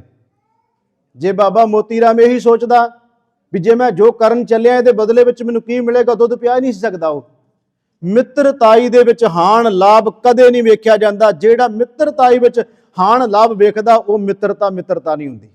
ਮੈਂ ਬੇਨਤੀ ਜਿਹੜੀ ਕਰਨ ਲੱਗਿਆ, ਬਾਬਾ ਮੋਤੀ ਰਾਮ ਮਹਿਰਾ ਗਿਆ ਦੁੱਧ ਲੈ ਕੇ, ਗਰਮ ਦੁੱਧ ਲੈ ਕੇ ਗਿਆ ਸਾਹਿਬਜ਼ਾਦਿਆਂ ਵਾਸਤੇ। ਮਾਤਾ ਜੀ ਨੂੰ ਛਕਾਇਆ, ਇੱਕ ਦਿਨ ਛਕਾਇਆ, ਦੂਜੇ ਦਿਨ ਫੇਰ ਆਇਆ ਛਕਾਉਣ ਵਾਸਤੇ। ਉਹਨਾਂ ਨੇ ਕਿਹਾ ਜੇ ਇਹਨਾਂ ਸਾਹਿਬਜ਼ਾਦਿਆਂ ਨੂੰ ਦੁੱਧ ਛਕਾਉਣਾ, ਸਾਨੂੰ ਕੁਝ ਦੇ। ਉਹਦੀ ਘਰ ਵਾਲੀ ਨੇ ਸਾਰੇ ਗਹਿਣੇ ਦੇ ਦਿੱਤੇ।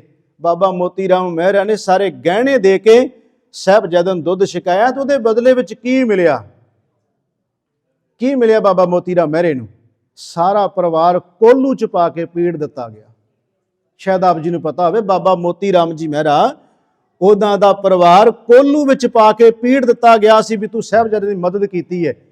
ਮੈਂ ਤਾਂ ਕਿਹਾ ਜਦੋਂ ਅਸੀਂ ਮਿੱਤਰਤਾ ਦੀ ਗੱਲ ਦੇਖਾਂਗੇ ਨਾ ਗੁਰਮੁਖੋ, ਉਹਦੇ ਵਿੱਚ ਫਿਰ ਹਾਨ ਲਾਭ ਨਹੀਂ ਵੇਖੇ ਜਾਂਦੇ। ਧੰਨ ਗੁਰੂ ਗੋਬਿੰਦ ਸਿੰਘ ਮਹਾਰਾਜ ਜੀ ਨੇ ਜਦੋਂ ਚਮਕੌਰ ਦੀ ਗੜੀ ਛੱਡੀ ਹੈ, ਮਹਾਰਾਜ ਮਾਛੀਵਾੜੇ ਆਉਂਦੇ ਆ। ਗੁਰੂ ਗੋਬਿੰਦ ਸਿੰਘ ਮਹਾਰਾਜ ਉੱਥੇ ਆ ਕੇ ਗੁਲਾਬੇ ਤੇ ਪੰਜਾਬੇ ਮਸੰਦ ਨੂੰ ਕਹਿੰਦੇ ਸਾਡੇ ਮਿੱਤਰ ਨੇ ਇੱਥੇ ਦੋ ਰਹਿੰਦੇ, ਸਾਡੇ ਬੜੇ ਪਿਆਰੇ ਰਹਿੰਦੇ ਨੇ ਇੱਥੇ। ਮਹਾਰਾਜ ਨੂੰ ਪੁੱਛਦਾ, ਮਹਾਰਾਜ ਕੌਣ ਨੇ?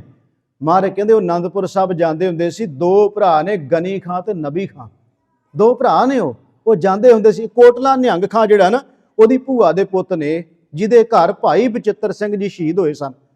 ਉਹਨਾਂ ਦੇ ਜ਼ਖਮ ਕਾਫੀ ਗਹਿਰੇ ਲੱਗ ਗਏ ਸੀ, ਇਸ ਕਰਕੇ ਉਹਨਾਂ ਦੇ ਘਰੇ ਗੁਰੂ ਗੋਬਿੰਦ ਸਿੰਘ ਨੇ ਕਿਹਾ ਸੀ ਕੋਟਲਾ ਨਿਹੰਗ ਖਾਂ ਨੂੰ ਕਿ ਤੂੰ ਇਹਨੂੰ ਇਹਦੀ ਆਪਣਾ ਮਲਮ ਪੱਟੀ ਕਰਨੀ ਹੈ। ਖੈਰ ਮਲਮ ਪੱਟੀ ਕਰਦਿਆਂ ਹੋਇਆਂ ਵੀ ਉਹ ਜਿਉਂਦੇ ਨਾ ਰਹੇ, ਸ਼ਹੀਦ ਹੋ ਗਏ ਭਾਈ ਬਚਿੱਤਰ ਸਿੰਘ ਜੀ।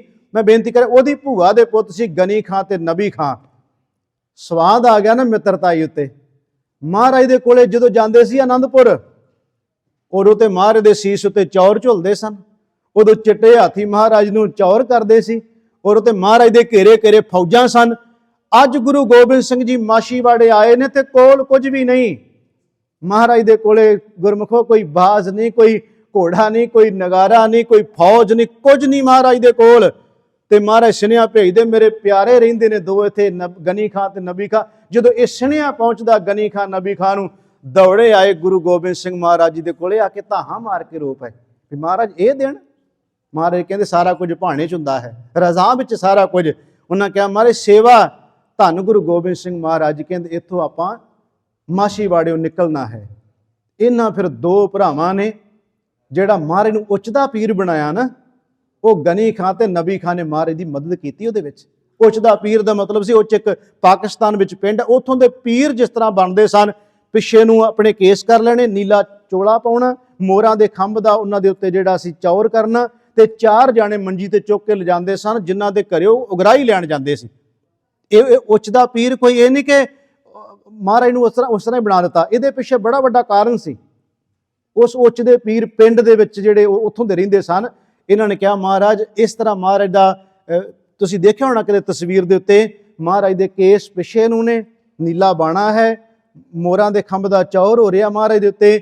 ਭਾਈ ਮਾਨ ਸਿੰਘ, ਦਇਆ ਸਿੰਘ ਤੇ ਇਹ ਗੁਰਮੁਖੋ ਭਾਈ ਗਨੀ ਖਾਂ, ਨਬੀ ਖਾਂ, ਸਤਿਗੁਰੂ ਗੁਰੂ ਗੋਬਿੰਦ ਸਿੰਘ ਮਹਾਰਾਜ ਨੂੰ ਉੱਚ ਦਾ ਪੀਰ ਬਣਾ ਕੇ ਇਹਨਾਂ ਨੇ, ਮੈਂ ਕਹਿੰਦਾ ਸਵਾਦ ਆ ਗਿਆ ਨਾ। ਏਡੇ ਵੱਡੇ ਦੁੱਖ ਮੁਸੀਬਤ ਵਿੱਚ ਜਦੋਂ ਆਪਣੇ ਸਨ ਜਿਹੜੇ ਗੁਲਾਬਾ ਤੇ ਪੰਜਾਬਾ ਮਸੰਦ ਸੀ, ਮਹਾਰਾਜ ਉਹਦੇ ਘਰੇ 1 ਰਾਤ ਰਹੇ, ਅਗਲੇ ਦਿਨ ਉਹਨੇ ਮੱਥਾ ਟੇਕਤਾ ਮਹਾਰਾਜ ਨੂੰ ਪੈਸੇ ਰੱਖ ਕੇ। ਇਹਦਾ ਮਤਲਬ ਸੀ ਵੀ ਜਾਓ ਹੁਣ। ਮਹਾਰਾਜ ਕਹਿੰਦੇ ਗੁਲਾਬੇ ਪੰਜਾਬੇ ਨੂੰ ਕਹਿੰਦੇ ਅਸੀਂ ਤੁਹਾਡੇ ਘਰੇ ਰਹਿਣਾ ਨਹੀਂ। ਮੈਂ ਸਮਝ ਗਿਆ ਮਹਾਰਾਜ ਕਹਿੰਦੇ ਤੁਸੀਂ ਕਹਿਣਾ ਇਹ ਚਾਹੁੰਦੇ ਹੋ ਨਾ ਵੀ ਚਲੇ ਜਾਓ।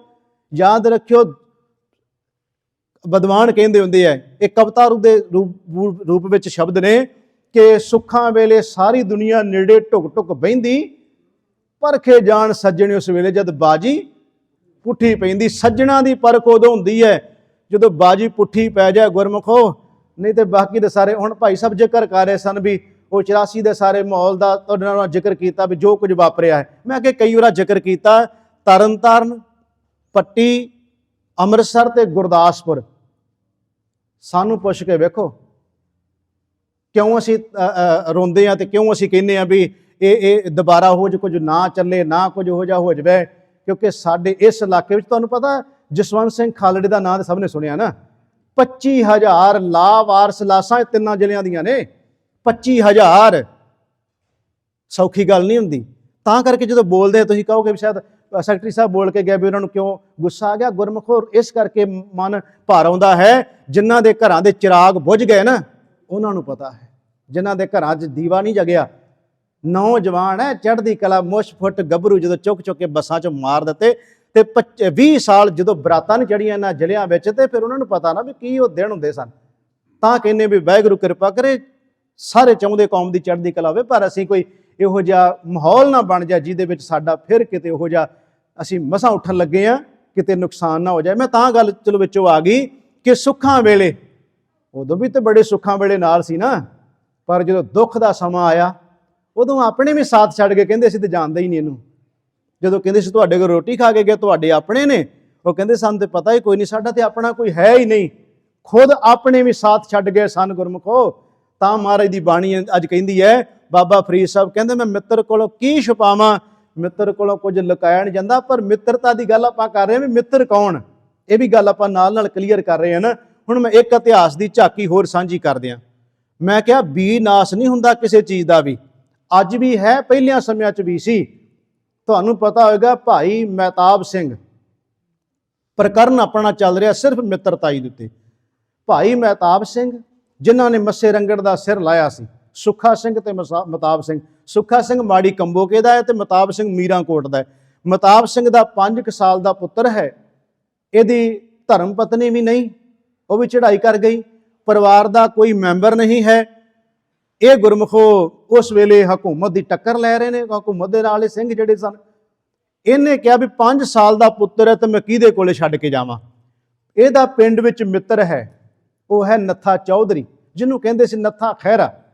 ਨੱਥਾ ਚੌਧਰੀ ਇਹ ਪਿੰਡ ਦਾ ਚੌਧਰੀ ਕਹਿ ਲਓ, ਜ਼ਿੰਮੇਵਾਰ ਬੰਦਾ ਹੈ ਤੇ ਮਹਿਤਾਬ ਸਿੰਘ ਦਾ ਮਿੱਤਰ ਹੈ। ਉਹਦੇ ਬਾਰੇ ਇਹ ਲਿਖਿਆ ਪੱਗ ਵੱਟ ਭਰਾ। ਤੁਸੀਂ ਸਿਆਣੇ ਬਜ਼ੁਰਗ ਬੈਠੇ, ਇਹ ਅੱਜ ਨਹੀਂ ਪਹਿਲੀਆਂ ਗੱਲਾਂ ਆਪਾਂ ਬਜ਼ੁਰਗਾਂ ਕੋਲੋਂ ਮੈਂ ਸੁਣਦਾ ਹੁੰਦਾ ਸੀ। ਕਹਿੰਦੇ ਸੀ ਫਲਾਣੇ ਬਜ਼ੁਰਗ ਨਾ ਸਾਡੇ ਜਿਹੜੇ ਵਡੇਰੇ ਸੀ ਉਹ ਪੱਗ ਵੱਟ ਭਰਾ ਬਣੇ ਸੀ। ਪੱਗ ਵੱਟ ਭਰਾ ਦਾ ਮਤਲਬ ਹੁੰਦਾ ਵੀ ਉਹਦੇ ਬਦਲੇ 'ਚ ਲੋੜ ਪਈ ਤੇ ਜਾਨ ਦੇ ਦੇਗਾ ਉਹ। ਪੱਗ ਵੱਟ ਦਾ ਮਤਲਬ ਇਹ ਨਹੀਂ ਇੱਕ ਨੇ ਪੱਗ ਉਹਦੇ ਸਿਰ ਤੇ ਰੱਖ ਦੂਜੇ ਨੇ ਉਹਦੇ ਤੇ ਰੱਖਤੀ ਵੀ ਰੰਗ ਬਦਲ ਲਏ ਪੱਗਾਂ ਦੇ। ਪੱਗ ਵੱਟ ਦਾ ਮਤਲਬ ਸੀ ਜੇ ਲੋੜ ਪਈ ਮਿੱਤਰਾ ਜਾਨ ਦੇ ਦਿਆਂਗਾ ਤੇਰੀ ਖਾਤਰ। ਮੈਂ ਉਹਦਾ ਜ਼ਿਕਰ ਕਰਨ ਲੱਗਾ ਹੁਣ। ਮਹਿਤਾਬ ਸਿੰਘ ਤੇ ਨੱਥਾ ਚੌਧਰੀ ਜਿਹੜਾ ਇਹਦੇ ਬਾਰੇ ਕਿਹਾ ਜਾਂਦਾ ਵੀ ਪੱਗ ਵੱਟ ਭਰਾ ਬਣੇ ਸੀ, ਮਿੱਤਰ ਸੀ, ਧਰਮ ਦੇ ਮਿੱਤਰ ਸੀ ਇਹ। ਤੇ ਜਦੋਂ ਭਾਈ ਮਹਿਤਾਬ ਸਿੰਘ ਆਪਣਾ ਪੁੱਤਰ ਉਹਨਾਂ ਦੇ ਘਰੇ ਛੱਡਣ ਲੱਗਿਆ 5 ਸਾਲ ਦਾ, ਤੇ ਨਾਲ ਹੀ ਨੱਥੇ ਚੌਧਰੀ ਨੂੰ ਕਿਹਾ ਵੀ ਇਹ ਵੇਖ ਮੇਰੇ ਪੁੱਤਰ ਦੀ ਹਿਫਾਜ਼ਤ ਤੂੰ ਕਰਨੀ ਹੈ, ਤੂੰ ਮੇਰਾ ਮਿੱਤਰ ਹੈ, ਮੈਂ ਤੇਰੇ ਤੇ ਵਿਸ਼ਵਾਸ ਕੀਤਾ ਹੈ, ਮੈਨੂੰ ਹੋਰ ਪਿੰਡ 'ਚ ਕਿਸੇ ਤੇ ਨਹੀਂ, ਕਿਸੇ ਰਿਸ਼ਤੇਦਾਰ ਤੇ ਨਹੀਂ, ਕਿਸੇ ਹੋਰ ਸੱਜਣ ਮਿੱਤਰ ਤੇ ਨਹੀਂ, ਮੈਨੂੰ ਤੇਰੇ ਤੇ ਇੰਨਾ ਯਕੀਨ ਹੈ ਕਿ ਮੈਂ ਤੈਨੂੰ ਆਪਣੇ ਪੁੱਤਰ ਦੀ ਬਾਹ ਫੜਾ ਕੇ ਚੱਲਿਆ, ਹੁਣ ਬਾਹ ਫੜੀ ਦੀ ਤੂੰ ਲਾਜ਼ ਰੱਖ ਲਈ। ਗੁਰਮੁਖੋ ਸਮਾਂ ਇਹ ਆਇਆ ਕਿ ਭਾਈ ਮਹਿਤਾਬ ਸਿੰਘ ਨੇ ਮੱਸੇ ਰੰਗੜ ਦਾ ਸਿਰ ਵੱਢਿਆ ਸੀ। ਇੱਧਰ ਜਦੋਂ ਜ਼ਕਰੀਆ ਖਾਨ ਨੇ ਆਪਣੇ ਚੌਧਰੀ ਇਕੱਠੇ ਕੀਤੇ, ਕਿਹਾ ਵੀ ਦਿਨ ਦੀ ਵੀ ਚੌਧਰੀ ਦਾ ਸਿਰ ਲਾ ਕੇ ਲੈ ਗਏ, ਤੁਸੀਂ ਕਹਿੰਦੇ ਹੋ ਵੀ ਸਾਨੂੰ ਤੇ ਜਰਰੇ ਜਰਰੇ ਦੇ ਪਤਾ ਵੀ ਕਿੱਥੇ ਸਿੰਘ ਰਹਿੰਦੇ ਆ, ਤੁਹਾਨੂੰ ਕੀ ਪਤਾ ਖਬਰ ਕੀ ਹੈ, ਕਾਹਦੀ ਖਬਰ ਰੱਖਦੇ ਹੋ, ਦਿਨ ਦੀ ਵੀ 2 ਸਿੰਘ ਆਉਣ ਤੇ ਸਿਰ ਲਾ ਕੇ ਲੈ ਜਾਣ। ਫਿਰ ਉਹਨਾਂ ਚੌਧਰੀਆਂ ਨੇ ਕਿਹਾ, ਜਿਹੜੇ ਟਾਊਟ ਸੀ ਸਰਕਾਰ ਦੇ, ਹਰ ਭਗਤ ਨਰੰਜੀਏ ਵਰਗੇ, ਉਹਨਾਂ ਨੇ ਕਿਹਾ ਵੀ ਮਹਿਤਾਬ ਸਿੰਘ ਤਾਂ ਨਹੀਂ ਮਿਲ ਸਕਦਾ, ਮੁਸ਼ਕਲ ਹੈ, ਕਿਉਂਕਿ ਉਹ ਬੀਕਾਨੇਰ ਦੇ ਜੰਗਲਾਂ ਚਲੇ ਗਏ ਨੇ, ਪਰ ਮਹਿਤਾਬ ਸਿੰਘ ਦਾ ਪੁੱਤਰ ਦਾ ਮੈਨੂੰ ਪਤਾ ਵੀ ਉਹ ਹੈ। ਉਹਨਾਂ ਕਿਹਾ ਕਿੱਥੇ? ਕਹਿੰਦਾ ਮੀਰਾਂਕੋਟ 'ਚ ਹੀ ਹੈ, ਪਰ ਹੈ ਨੱਥੇ ਚੌਧਰੀ ਕੋਲੇ। ਇਹਨਾਂ ਨੇ ਘੇਰਾ ਪਾਇਆ ਵੀ ਨੱਥੇ ਚੌਧਰੀ ਕੋਲੋਂ ਦਾ ਪੁੱਤ ਲੈ ਲਈਏ ਮਹਿਤਾਬ ਸਿੰਘ ਦਾ, ਤੇ ਉਹਨੂੰ ਮਾਰ ਕੇ ਬਦਲਾ ਲੈ ਲਾਂਗੇ। ਜਦੋਂ ਇਹ ਆਏ ਤੇ ਉਸ ਵੇਲੇ ਨੱਥਾ ਪਿੰਡ ਵਿੱਚ ਨਹੀਂ ਸੀ, ਇਹ ਬਾਹਰ ਸੀ ਖੇਤਾਂ ਵਿੱਚ। ਛਪਾਈ ਆਏ ਇਹਦੇ ਕੋਲੇ, ਜਾ ਕੇ ਨੱਥੇ ਨੂੰ ਕਿਹਾ, ਚੌਧਰੀ ਨੂੰ, ਕਹਿਣ ਲੱਗੇ ਵੀ ਦੇਖ ਸਰਕਾਰ ਇਸ ਵੇਲੇ ਬੜੀ ਗੁੱਸੇ ਵਿੱਚ ਹੈ, ਕਿਉਂਕਿ ਮਹਿਤਾਬ ਸਿੰਘ ਨੇ ਤੇ ਸੁੱਖਾ ਸਿੰਘ ਨੇ ਸਿਰ ਵੱਢ ਕੇ ਲੈ ਗਏ ਨੇ ਮੱਸੇ ਰੰਗੜ ਦਾ, ਇਸ ਕਰਕੇ ਸਰਕਾਰ ਬਹੁਤ ਗੁੱਸੇ ਵਿੱਚ ਹੈ, ਤੇ ਸਾਨੂੰ ਪਤਾ ਲੱਗਿਆ ਤੇਰੇ ਕੋਲੇ ਮਹਿਤਾਬ ਸਿੰਘ ਦਾ ਪੁੱਤਰ ਹੈ, ਫਾਇਦਾ ਇਸ ਵਿੱਚ ਹੀ ਹੈ ਕਿ ਮਹਿਤਾਬ ਸਿੰਘ ਦਾ ਪੁੱਤਰ ਸਾਨੂੰ ਦੇ ਦੇ। ਹੁਣ ਨੱਥੇ ਦੇ ਉਹ ਸਾਰੀ ਰੀਲ ਘੁੰਮ ਗਈ। ਇਹ 2 ਸਾਲ ਬਾਅਦ ਦੀ ਗੱਲ ਹੀ ਹੈ, 5 ਸਾਲ ਦਾ 7 ਸਾਲ ਦਾ ਹੋ ਗਿਆ ਸੀ। ਨੱਥਾ ਸੋਚਦਾ ਅੰਦਰੇ ਅੰਦਰ ਮਨ ਵਿੱਚ, ਮੈਂ ਕੀ ਫੈਸਲਾ ਲਵਾਂ। ਇੱਕ ਬੰਨੇ ਵੇਖਦਾ ਮਿੱਤਰ ਵੱਲੇ ਜਦੋਂ ਜਾਣ ਲੱਗਿਆ ਸੀ ਮੈਨੂੰ ਆਪਣੇ ਪੁੱਤ ਦੀ ਬਾਹ ਫੜਾ ਕੇ ਗਿਆ ਹੈ, ਤੇ ਦੂਸਰੇ ਬੰਨੇ ਇਹ ਵੇਖਦਾ ਵੀ ਸਰਕਾਰ ਨਾਲ ਟੱਕਰ। ਹੁਣ ਇਹਦੇ ਵਿੱਚ ਮੈਂ ਸ਼ੁਰੂ 'ਚ ਕਿਹਾ ਵੀ ਮਿੱਤਰਤਾ ਦੇ ਵਿੱਚ ਹਾਨ ਤੇ ਲਾਭ ਦੇ ਫੈਸਲੇ ਨਹੀਂ ਕੀਤੇ ਜਾਂਦੇ, ਨਹੀਂ ਕੀਤੇ ਜਾ ਸਕਦੇ। ਹੁਣ ਨੱਥਾ ਚੌਧਰੀ ਸੋਚਦਾ ਹੈ ਵੀ ਕੀ ਕਰਨਾ ਚਾਹੀਦਾ। ਉਹਨੇ ਕਿਹਾ ਵੀ ਮੈਨੂੰ ਮੌਕਾ ਦਿਓ ਥੋੜਾ ਜਿਹਾ। ਉੱਥੋਂ ਮੌਕਾ ਲੈ ਕੇ ਟਾਈਮ ਲੈ ਕੇ ਘਰੇ ਆ ਗਿਆ। ਘਰੇ ਆ ਕੇ ਉਹਨੇ ਆਪਣੇ ਪੁੱਤ ਨਾਲ ਗੱਲ ਕੀਤੀ ਵੀ ਪੁੱਤ, ਇਸ ਵੇਲੇ ਸਿਪਾਹੀ ਆਏ ਹੋਏ ਨੇ, ਉਹ ਤੇਰੇ ਭਰਾ ਨੂੰ ਲੈ, ਭਰਾ ਹੀ ਚਲੋ ਕਹਿ ਸਕਦੇ, ਮਹਿਤਾਬ ਸਿੰਘ ਦਾ ਪੁੱਤਰ, ਇਹਨੂੰ ਲੈਣ ਵਾਸਤੇ ਆਏ ਨੇ, ਇਹਨੂੰ ਫੜਾਉਣ ਦੀ ਗੱਲ ਚੱਲਦੀ ਹੈ। ਪੁੱਤ ਹੁਣ ਕੀ ਕਰੀਏ? ਮੈਂ ਨਾ ਪੁੱਤਰ ਦੇ ਵੀ ਕੁਰਬਾਨ ਜਾਈਏ, ਬਲਿਹਾਰ ਜਾਈਏ। ਉਹਨੇ ਕਿਹਾ ਬਾਪੂ ਚੇਤਾ ਰੱਖ ਮਹਿਤਾਬ ਸਿੰਘ ਕੀ ਕਹਿ ਕੇ ਗਿਆ ਸੀ। ਬਾਪੂ ਤੇਰਾ ਪੱਗ ਵੱਟ ਭਰਾ ਬਣਿਆ, ਉਹ ਤੁਸੀਂ ਧਰਮ ਦੇ ਮਿੱਤਰ ਬਣੇ ਹੋ, ਤੈਨੂੰ ਆਪਣੇ ਪੁੱਤ ਦੀ ਬਾਹ ਫੜਾ ਕੇ ਗਿਆ ਹੈ। ਬਾਪੂ ਆਪਾਂ ਪੁਰਜਾ ਤੋਂ ਹੋ ਜਾਵਾਂਗੇ, ਪਰ ਮਹਿਤਾਬ ਸਿੰਘ ਦਾ ਪੁੱਤਰ ਨਹੀਂ ਜਾਣ ਦਿਆਂਗੇ, ਰਾਏ ਸਿੰਘ ਉਹਦਾ ਨਾਂ ਹੈ, ਇਹਨੂੰ ਨਹੀਂ ਜਾਣ ਦਿਆਂਗਾ। ਉਹਨੇ ਕਿਹਾ ਪੁੱਤ ਫਿਰ ਆਪਾਂ ਨਾ ਮੁਕਾਬਲਾ ਕਿਵੇਂ ਕਰਾਂਗੇ? ਉਹਨੇ ਕਿਹਾ ਜਿੰਨਾ ਹੁੰਦਾ ਕਰ ਲਾਂਗੇ। ਉਹਦੇ ਘਰੇ ਇੱਕ ਕਾਮਾ ਸੀ, ਕਾਮੇ ਤੋਂ ਭਾਵ ਉਹਦੇ ਘਰੇ ਕੰਮ ਕਰਨ ਵਾਲਾ ਇੱਕ ਗਰੀਬ ਆਦਮੀ, ਉਹਨੂੰ ਪਤਾ ਲੱਗਿਆ। ਉਹਨੇ ਕਿਹਾ ਵੀ ਤੂੰ ਏਦਾਂ ਕਰ, ਇਸ ਬੱਚੇ ਨੂੰ ਲੈ ਕੇ, ਨਾਲੇ ਆਪਣਾ ਤੇਰਾ ਬਚਾਅ ਹੋ ਜਾਏਗਾ, ਨਾਲੇ ਇਸ ਬੱਚੇ ਨੂੰ ਲੈ ਕੇ ਚਲਿਆ ਜਾ। ਜਦੋਂ ਇਸ ਗੱਲ ਦਾ ਉਸ ਕਾਮੇ ਨੂੰ ਪਤਾ ਲੱਗਿਆ, ਉਹਨੇ ਕਿਹਾ ਚੌਧਰੀ ਜੀ ਇਸ ਘਰ ਦਾ ਨਮਕ ਖਾਦਾ ਹੈ, ਇਸ ਘਰ ਦਾ ਲੂਣ ਖਾਦਾ ਹੈ, ਹੁਣ ਚੌਧਰੀ ਉੱਤੇ ਮੁਸੀਬਤ ਆ ਪਈ ਹੈ ਤੇ ਮੈਂ ਭੱਜ ਜਾਵਾਂ? ਮੈਂ ਕਹਿੰਦਾ ਬਲਿਹਾਰ ਉਸ ਬੰਦੇ ਤੋਂ ਵੀ। ਉਹਨੇ ਕਿਹਾ ਮੈਂ ਕਿਵੇਂ ਭੱਜ ਜਾਵਾਂ, ਮੈਂ ਵੀ ਨਾਲ। ਮਹਿਤਾਬ ਸਿੰਘ ਦੇ ਪੁੱਤਰ ਨੂੰ ਕਿਹਾ, ਰਾਏ ਸਿੰਘ ਨੂੰ 7 ਸਾਲ ਦਾ ਬੱਚਾ ਹੈ, ਪੁੱਤ ਇਸ ਵੇਲੇ ਹੁਣ ਇੱਕੋ ਹੀ ਬਚਾ ਹੋ ਸਕਦਾ ਵੀ ਤੈਨੂੰ ਕਿਤੇ ਲੁਕਾ ਦੀ ਜਾਂ ਤੈਨੂੰ ਕਿਸੇ ਬੰਨੇ ਤੋਰ ਦਈਏ। ਉਹਨੇ ਘੁੱਟ ਕੇ, ਬੱਚੇ ਨੇ ਕਹਿ ਲਓ ਕਿ ਨੱਥੇ ਚੌਧਰੀ ਦੇ ਲੱਤਾਂ ਨੂੰ ਆਪਣਾ ਉਹਨੇ ਜੱਫੀ ਪਾ ਲਈ ਘੁੱਟ ਕੇ। ਉਹਨੇ ਕਿਹਾ ਬਾਪੂ ਇਸ ਤਰ੍ਹਾਂ ਕਿਵੇਂ ਹੋ ਸਕਦਾ ਹੈ, ਜੇ ਅੱਜ ਜੋ ਕੁਝ ਵਾਪਰੇਗਾ ਬਾਪੂ ਮੈਂ ਵੀ ਤੇਰੇ ਨਾਲ ਆ, ਜੇ ਤੂੰ ਮੁਕਾਬਲਾ ਕਰੇਗਾ ਤੇ ਮੈਂ ਵੀ ਉਹਨਾਂ ਦੇ ਨਾਲ ਮੁਕਾਬਲਾ ਕਰਾਂਗਾ, ਕਿਉਂਕਿ ਮਹਿਤਾਬ ਸਿੰਘ ਦਾ ਪੁੱਤਰ ਹੈ ਨਾ, ਉਸ ਬਹਾਦਰ ਦਾ ਪੁੱਤਰ ਆ ਜਿਹਦਾ ਪਿਓ ਦਿਨ ਦੀ ਵੀ ਸਿਰ ਲਾ ਕੇ ਲੈ ਗਿਆ। ਉਹਦਾ ਪੁੱਤ ਹੋਵੇ ਤੇ ਪਿੰਡ ਪਿੱਠ ਵਿਖਾ ਕੇ ਭੱਜ ਜਾਏ। ਉਹਨੇ ਕਿਹਾ ਬਾਪੂ ਇਸ ਤਰ੍ਹਾਂ ਨਹੀਂ ਹੋ ਸਕਦਾ। ਆਖਰਕਾਰ ਫੈਸਲਾ ਹੋਇਆ ਵੀ ਨੱਥਾ ਚੌਧਰੀ ਨੇ ਕਿਹਾ ਵੀ ਠੀਕ ਹੈ। ਫਿਰ ਗੱਲ ਸਰਕਾਰ ਤੱਕ ਪਹੁੰਚ ਗਈ। ਸਿਪਾਹੀ ਆਏ ਸੀ ਥੋੜੀ ਗਿਣਤੀ ਵਿੱਚ, ਗੱਲ ਪਹੁੰਚੀ ਵੀ ਨਹੀਂ ਉਹ ਨੱਥੇ ਨੇ ਉਹਦੇ ਪੁੱਤਰ ਨੂੰ ਲੈ ਕੇ ਨਹੀਂ ਆਉਣਾ, ਇਹਨਾਂ ਹਮਲਾ ਕੀਤਾ। ਮੈਂ ਗੱਲ ਲਮਕਾਵਾਂ ਨਾ, ਸਿਰਫ ਮੇਰਾ ਪ੍ਰਕਰਨ ਚੱਲ ਰਿਹਾ ਮਿੱਤਰਤਾਈ ਦੇ ਉੱਤੇ। ਨੱਥੇ ਚੌਧਰੀ ਨੇ ਮੁਕਾਬਲਾ ਕੀਤਾ, ਉਹਦੇ ਜਿਹੜਾ ਕੰਮ ਸੀ ਉਹਨੇ ਮੁਕਾਬਲਾ ਕੀਤਾ। ਇਉਂ ਕਹਿ ਲਓ ਜਿਹੜੇ 2-4 ਆਦਮੀ ਸੀ ਇਹਨਾਂ ਨੇ ਡਟ ਕੇ ਮੁਕਾਬਲਾ ਕੀਤਾ। ਇਉਂ ਕਹਿ ਲਓ ਉਹ ਸਾਰੇ ਸ਼ਹੀਦ ਹੋ ਗਏ। ਸ਼ਹੀਦ ਸ਼ਬਦ ਅਸੀਂ ਵਰਤਾਂਗੇ, ਦੁਸ਼ਮਣ ਦਾ ਮੁਕਾਬਲਾ ਕਰਦੇ ਨੇ। ਰਾਏ ਸਿੰਘ ਜਿਹੜਾ ਸੀ, ਇਹਨੂੰ ਉਹਨਾਂ ਨੇ ਇਹੋ ਕਹਿ ਲਓ ਕਿ ਫੱਟ ਗਹਿਰੇ ਵੱਜ ਗਏ, ਆਪਣੀ ਵੱਲੋਂ ਮਾਰ ਕੇ ਸੁੱਟ ਦਿੱਤਾ ਸੀ ਉਹਨਾਂ ਨੇ, ਪਰ ਸਾਹ ਰਗ ਬਚੀ ਸੀ। ਆਪਣੀ ਵੱਲੋਂ ਮਾਰ ਕੇ ਸੁੱਟ ਗਏ ਬੱਚੇ ਨੂੰ, ਪਰ ਸਾਹ ਰਗ ਬਚੀ ਸੀ। ਕਿਸੇ ਬੀਬੀ ਦਾ ਉਧਰ ਧਿਆਨ ਪਿਆ ਲੰਘਦਿਆਂ ਹੋਇਆਂ, ਉਹਨੇ ਕਿਹਾ ਬੱਚੇ ਦੇ ਤੇ ਦਿਲ ਦੀ ਧੜਕਣ ਚੱਲਦੀ ਪਈ ਹੈ, ਨਬਜ਼ ਦੇਖੀ, ਨਬਜ਼ ਚੱਲਦੀ ਹੈ। ਉਹ ਬੀਬੀ ਚੁੱਕ ਕੇ ਲੈ ਗਈ, ਉਹਨੇ ਇਹਦਾ ਇਲਾਜ ਕੀਤਾ। ਇਹ ਬੱਚਾ ਜਵਾਨ ਹੋਇਆ, ਇਹਦਾ ਵਿਆਹ ਹੋਇਆ, ਇਹਦੇ ਘਰ ਪੁੱਤਰ ਪੈਦਾ ਹੋਇਆ। ਉਹਦਾ ਨਾਂ ਰਤਨ ਸਿੰਘ ਭੰਗੂ ਹੈ, ਜਿਹਨੇ ਪੰਥ ਪ੍ਰਕਾਸ਼ ਲਿਖਿਆ ਹੈ। ਕਮਾਲ ਹੋ ਗਈ ਨਾ। ਜੇ ਨੱਥੇ ਚੌਧਰੀ ਉਸ ਵੇਲੇ ਉਹਨੂੰ ਮਰਵਾ ਦਿੰਦਾ, ਫੜਾ ਦਿੰਦਾ, ਫਿਰ ਅੱਜ ਸਟੇਜ ਤੇ ਨੱਥੇ ਚੌਧਰੀ ਦੀ ਗੱਲ ਕੌਣ ਕਰਦਾ ਵੀ ਮਿੱਤਰਤਾ ਕੀ ਹੁੰਦੀ ਹੈ। ਉਸ ਬਹਾਦਰ ਨੇ ਦੱਸ ਦਿੱਤਾ ਵੀ ਜੇ ਪੱਗ ਵੱਟ ਭਰਾ ਬਣੇ ਸਾ ਤੇ ਐਦਾਂ ਦੇ ਹੁੰਦੇ ਆ। ਮੈਂ ਤਾਂ ਕਿਹਾ ਕਿਸੇ ਚੀਜ਼ ਦਾ ਬੀ ਨਾਸ ਨਹੀਂ ਹੁੰਦਾ। ਅੱਜ ਵੀ ਸਮਾਜ ਦੇ ਵਿੱਚ ਨੇ, ਇਹ ਗਾਂ ਵੀ ਸਮਾਜ ਵਿੱਚ ਰਹਿਣੇ ਆ, ਪਰ ਮਿੱਤਰ ਧਰੋ ਵੀ ਸਮਾਜ ਵਿੱਚ ਪਹਿਲਾਂ ਸੀ, ਅੱਜ ਵੀ ਤੇ ਗਾਂ ਵੀ ਰਹਿਣਾ ਹੈ। ਉਹ ਤੋਂ ਨਹੀਂ ਕਦੀ ਬਚਾ ਕੀਤਾ ਜਾਂਦਾ, ਉਹ ਵੀ ਨਾਲ ਰਹਿਣਾ। ਗੰਗੂ ਨੇ ਵੀ ਨਾਲ ਨਾਲ ਚੱਲਦੇ ਆਉਣਾ ਹੈ, ਸੁੱਚਾਨੰਦ ਨੇ ਵੀ ਨਾਲ ਨਾਲ ਚੱਲਦੇ ਆਉਣਾ ਹੈ, ਚੰਦੂ ਨੇ ਵੀ ਨਾਲ ਨਾਲ ਚੱਲਦੇ ਆਉਣਾ ਹੈ, ਪਰ ਟੋਡਰਮਲ ਵੀ ਨਾਲ ਨਾਲ ਹੀ ਆਏਗਾ। ਸੇਵਾ ਕਰਨ ਵਾਲੇ ਵੀ ਤਾਂ ਨਾਲ ਹੀ ਆਉਣਗੇ ਨਾ। ਜਿਹਨੇ ਸਾਰੀਆਂ ਘਰ ਦੀਆਂ ਮੋਹਰਾਂ ਵਿਛਾ ਕੇ ਤੇ ਸਾਹਿਬਜ਼ਾਦਿਆਂ ਦੇ ਵਾਸਤੇ ਜਗ੍ਹਾ ਲੈ ਲਈ ਸੀ, ਤੇ ਉਹਨੇ ਵੀ ਤਾਂ ਮਿੱਤਰਤਾ ਨਿਭਾਈ ਦੇ ਉਹਨੇ ਵੀ। ਮੈਂ ਤਾਂ ਕਰਦਾ ਹੁਣ ਗੁਰੂ ਗ੍ਰੰਥ ਸਾਹਿਬ ਦੀ ਬਾਣੀ 'ਚ ਥੋੜਾ ਜਿਹਾ ਵਿਚਾਰ ਕਰਕੇ ਆਪਾਂ ਸਮਾਪਤੀ ਵਾਲੇ ਬੰਨੇ ਆਈਏ। ਮਹਾਰਾਜ ਕਹਿੰਦੇ ਨੇ ਇੱਕ ਖਾਨ ਬਣਿਆ ਹੈ, ਘਰ ਦਾ ਭੇਤੀ ਲੰਕਾ ਢਾਏ। ਜਦੋਂ ਮੈਂ ਸ਼ਬਦ ਪੜ੍ਹਿਆ ਨਾ, ਤੇ ਗੁਰਮੁਖੋਂ ਮੈਨੂੰ ਅੱਜ ਦੀ ਵਿਚਾਰ ਦੇ ਨਾਲ ਬੜਾ ਟੁਕਿਆ ਵੀ ਘਰ ਦਾ ਭੇਤੀ ਲੰਕਾ ਢਾਏ, ਇਹ ਰਾਵਣ ਨਾਲ ਸੰਬੰਧਿਤ ਹੈ ਨਾ। ਰਾਮਚੰਦ ਨੇ ਮਾਰਿਆ ਸੀ ਰਾਵਣ ਨੂੰ। ਰਾਵਣ ਨੂੰ ਰਾਮਚੰਦ ਮਾਰਨਾ ਚਾਹੁੰਦਾ, ਪਰ ਕੋਈ ਉਹਦਾ ਵੀਕ ਪੁਆਇੰਟ ਨਹੀਂ ਲੱਭਦਾ ਵੀ ਮਾਰਾਂ ਇਹਨੂੰ ਕਿਵੇਂ। ਇਹ ਗੁਰੂ ਗ੍ਰੰਥ ਸਾਹਿਬ 'ਚੋਂ ਮੈਂ ਕਹਿਣ ਲੱਗਿਆ ਬਚਨ। ਉਹਨੇ ਬੜੀ ਕੋਸ਼ਿਸ਼ ਕੀਤੀ, ਉਹਨੂੰ ਮਾਰਾਂ ਮੈਂ ਕਿਵੇਂ, ਤਰੀਕਾ ਨਹੀਂ ਕੋਈ ਲੱਭਦਾ ਪਿਆ। ਫਿਰ ਘਰ ਦਾ ਭੇਤੀ ਲੰਕਾ ਢਾਏ ਦਾ ਮਤਲਬ ਸਕਾ ਭਰਾ। ਉਹ ਇਹ ਤੋਂ ਵੱਡੀ ਮਿੱਤਰਤਾ ਕੋਈ ਹੋ ਸਕਦੀ ਭਰਾਵਾਂ ਤੋਂ ਵੱਧ ਕੋਈ? ਪਰ ਭਰਾ ਵੀ ਜਦੋਂ ਦੁਸ਼ਮਣ ਬਣ ਜਾਣ, ਤੇ ਜਿਹੜਾ ਕੰਮ ਕੋਈ ਨਹੀਂ ਕਰ ਸਕਦਾ, ਵੱਡੇ ਤੋਂ ਵੱਡਾ ਦੁਸ਼ਮਣ ਉਹ ਭਰਾ ਕਰਵਾ ਜਾਂਦੇ ਨੇ। ਸਕੇ ਭਰਾ ਨੇ ਮਰਵਾ ਦਿੱਤਾ ਨਾ। ਮਹਾਰਾਜ ਦੀ ਬਾਣੀ ਦਾ ਬਚਨ ਹੈ, ਰਾਮਚੰਦ ਮਾਰਿਓ ਇਹ ਰਾਵਣ, ਭੇਦ ਭਭੀਖਣ ਗੁਰਮਤ ਪਰਚਾਇਨ। ਮਹਾਰਾਜ ਨੇ ਵੇਖੋ ਇਹਦੇ ਵਿੱਚੋਂ ਵੀ ਇੱਕ ਗੱਲ ਲੈ ਲਈ। ਮਹਾਰਾਜ ਕਹਿੰਦੇ ਜਿਵੇਂ ਅੰਦਰ ਦਾ ਭੇਦ ਦੇ ਦਿੱਤਾ ਨਾ ਰਾਵਣ ਦਾ ਉਹਦੇ ਸਕੇ ਭਰਾ ਨੇ। ਵੇਖੋ ਮੈਂ ਹੈਰਾਨ ਹੁੰਦਾ ਕਈ ਵਾਰ ਨਾ, ਮਹਾਰਾਜ ਦੇ ਸ਼ਬਦ ਜਿਹੜੇ ਨੇ, ਗੱਲ ਮਹਾਰਾਜ ਕੋਈ ਕਰ ਰਹੇ ਆ ਤੇ ਉਹਦੇ ਵਿੱਚੋਂ ਸਿੱਖਿਆ ਕੋਈ ਦੇ ਜਾਂਦੇ ਨੇ। ਗੱਲ ਰਾਮਚੰਦ ਦੇ ਰਾਵਣ ਨੂੰ ਮਾਰਨ ਨਾਲ ਹੈ, ਨਾਲੇ ਉਹ ਵੀ ਗੱਲ ਕਰ ਗਏ ਵੀ ਭਰਾ ਨੇ ਕਿਵੇਂ ਸਕੇ ਭਰਾ ਨੂੰ ਮਰਵਾ ਦਿੱਤਾ। ਤੇ ਜਦੋਂ ਹੁਣ ਇਹਦੇ ਚੋਂ ਕੋਈ ਕਹੇਗਾ ਵੀ ਗੁਰਮਤ ਦੀ ਸਿੱਖਿਆ ਕੀ ਮਿਲ ਗਈ ਇਹਦੇ ਚੋਂ, ਮਹਾਰਾਜ ਕਹਿੰਦੇ ਜਦੋਂ ਅੰਦਰ ਦੇ ਭੇਤੀ ਵਿਕਾਰਾਂ ਦੀ ਦੁਸ਼ਮਣਤਾ ਉਹਨਾਂ ਦੇ 10 ਪਾ ਦੇਣ ਨਾ, ਫਿਰ ਗੁਰੂ ਦਾ ਉਪਦੇਸ਼ ਰਾਮਚੰਦ ਬਣ ਕੇ ਅੰਦਰੋਂ ਉਹਨਾਂ ਨੂੰ ਮਾਰ ਦਿੰਦਾ ਹੈ, ਤੀਰ ਬਣ ਕੇ। ਦੇਖੋ ਕਿਆ ਕਮਾਲ ਹੈ। ਰਾਮਚੰਦ ਮਾਰਿਓ ਇਹ ਰਾਵਣ, ਭੇਦ ਭਭੀਖਣ ਗੁਰਮਤ ਪਰਚਾਇਨ। ਪਰਚਾਇਨ ਮੈਨੇ ਉਪਦੇਸ਼। ਮਾਰ ਕਹਿੰਦੇ ਗੁਰੂ ਦਾ ਉਪਦੇਸ਼ ਜਿਹੜਾ ਨਾ, ਇਹ ਅੰਦਰ ਦੇ ਭੇਦ ਦੱਸਣ ਵਾਲੇ ਜਿਹੜੇ ਅੰਦਰ ਦੇ ਵਿਕਾਰ ਨੇ, ਗੁਰੂ ਦਾ ਉਪਦੇਸ਼ ਸੁਣਿਆ, ਅੰਦਰ ਦਾ ਭੇਦ ਆ ਗਿਆ ਵੀ ਕਿਹੜੀ ਚੀਜ਼ ਅੰਦਰ ਮੈਨੂੰ ਲੁੱਟ ਲਈ ਹੈ। ਉਹ ਕਾਮ ਕ੍ਰੋਧ ਲੋਭ ਮੋਹ ਹੰਕਾਰ ਜਿਹਨਾਂ ਨੂੰ ਖਤਮ ਕਰ ਲਿਆ।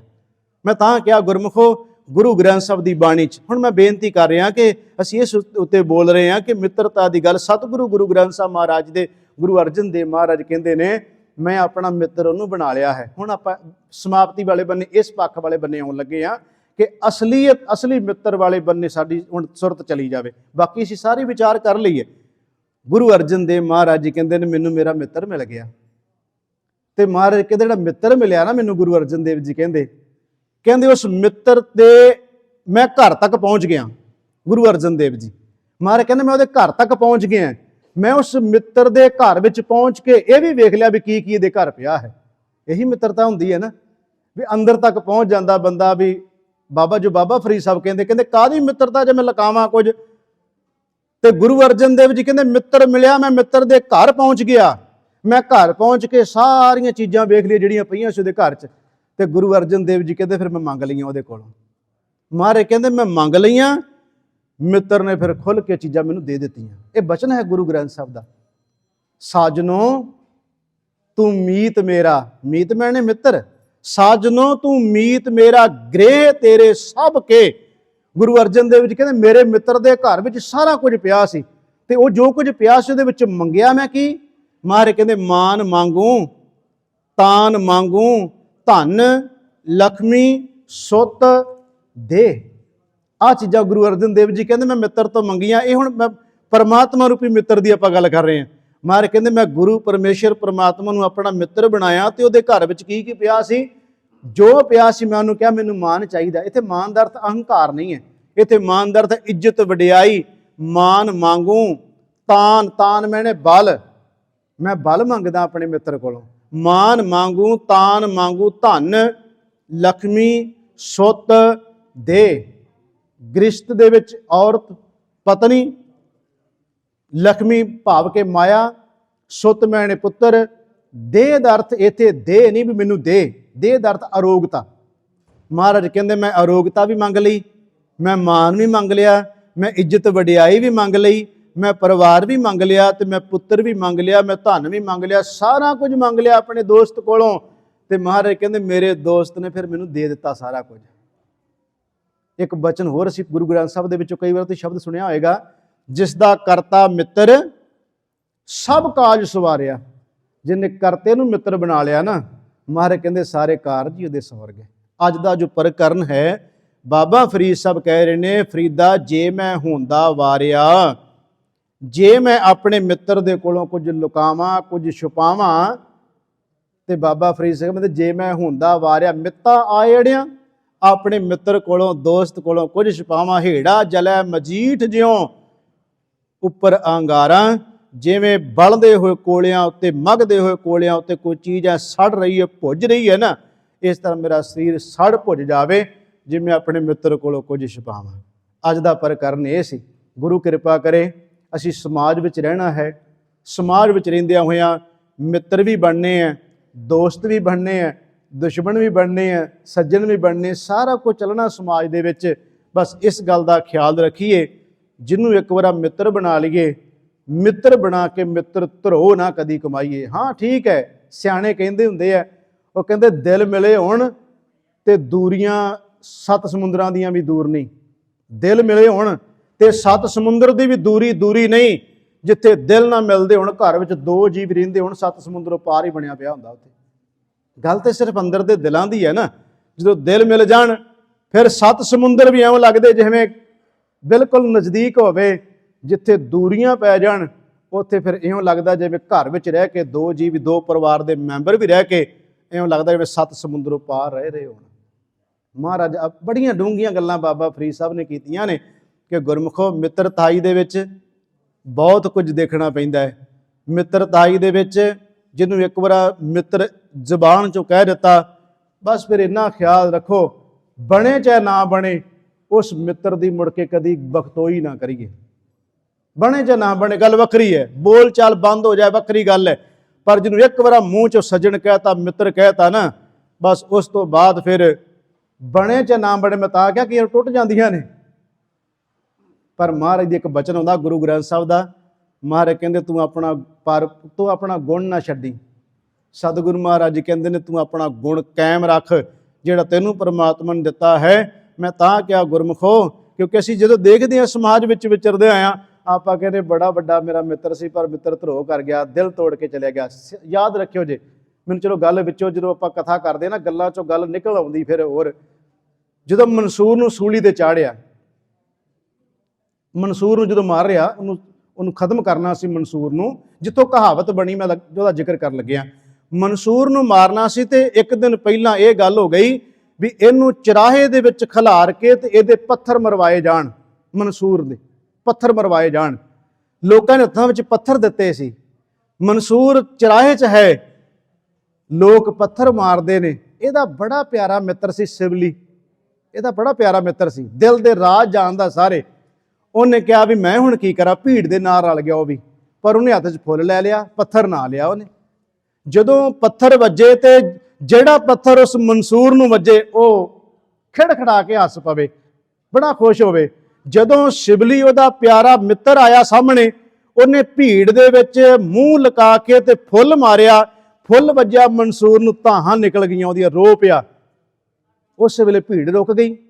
ਪੁੱਛਿਆ ਵੀ ਇੰਨੇ ਲੋਕ ਤੈਨੂੰ ਪੱਥਰ ਮਾਰਦੇ ਨੇ, ਤੂੰ ਰੋਇਆ ਨਹੀਂ, ਧਾਹ ਨਹੀਂ ਮਾਰੀ?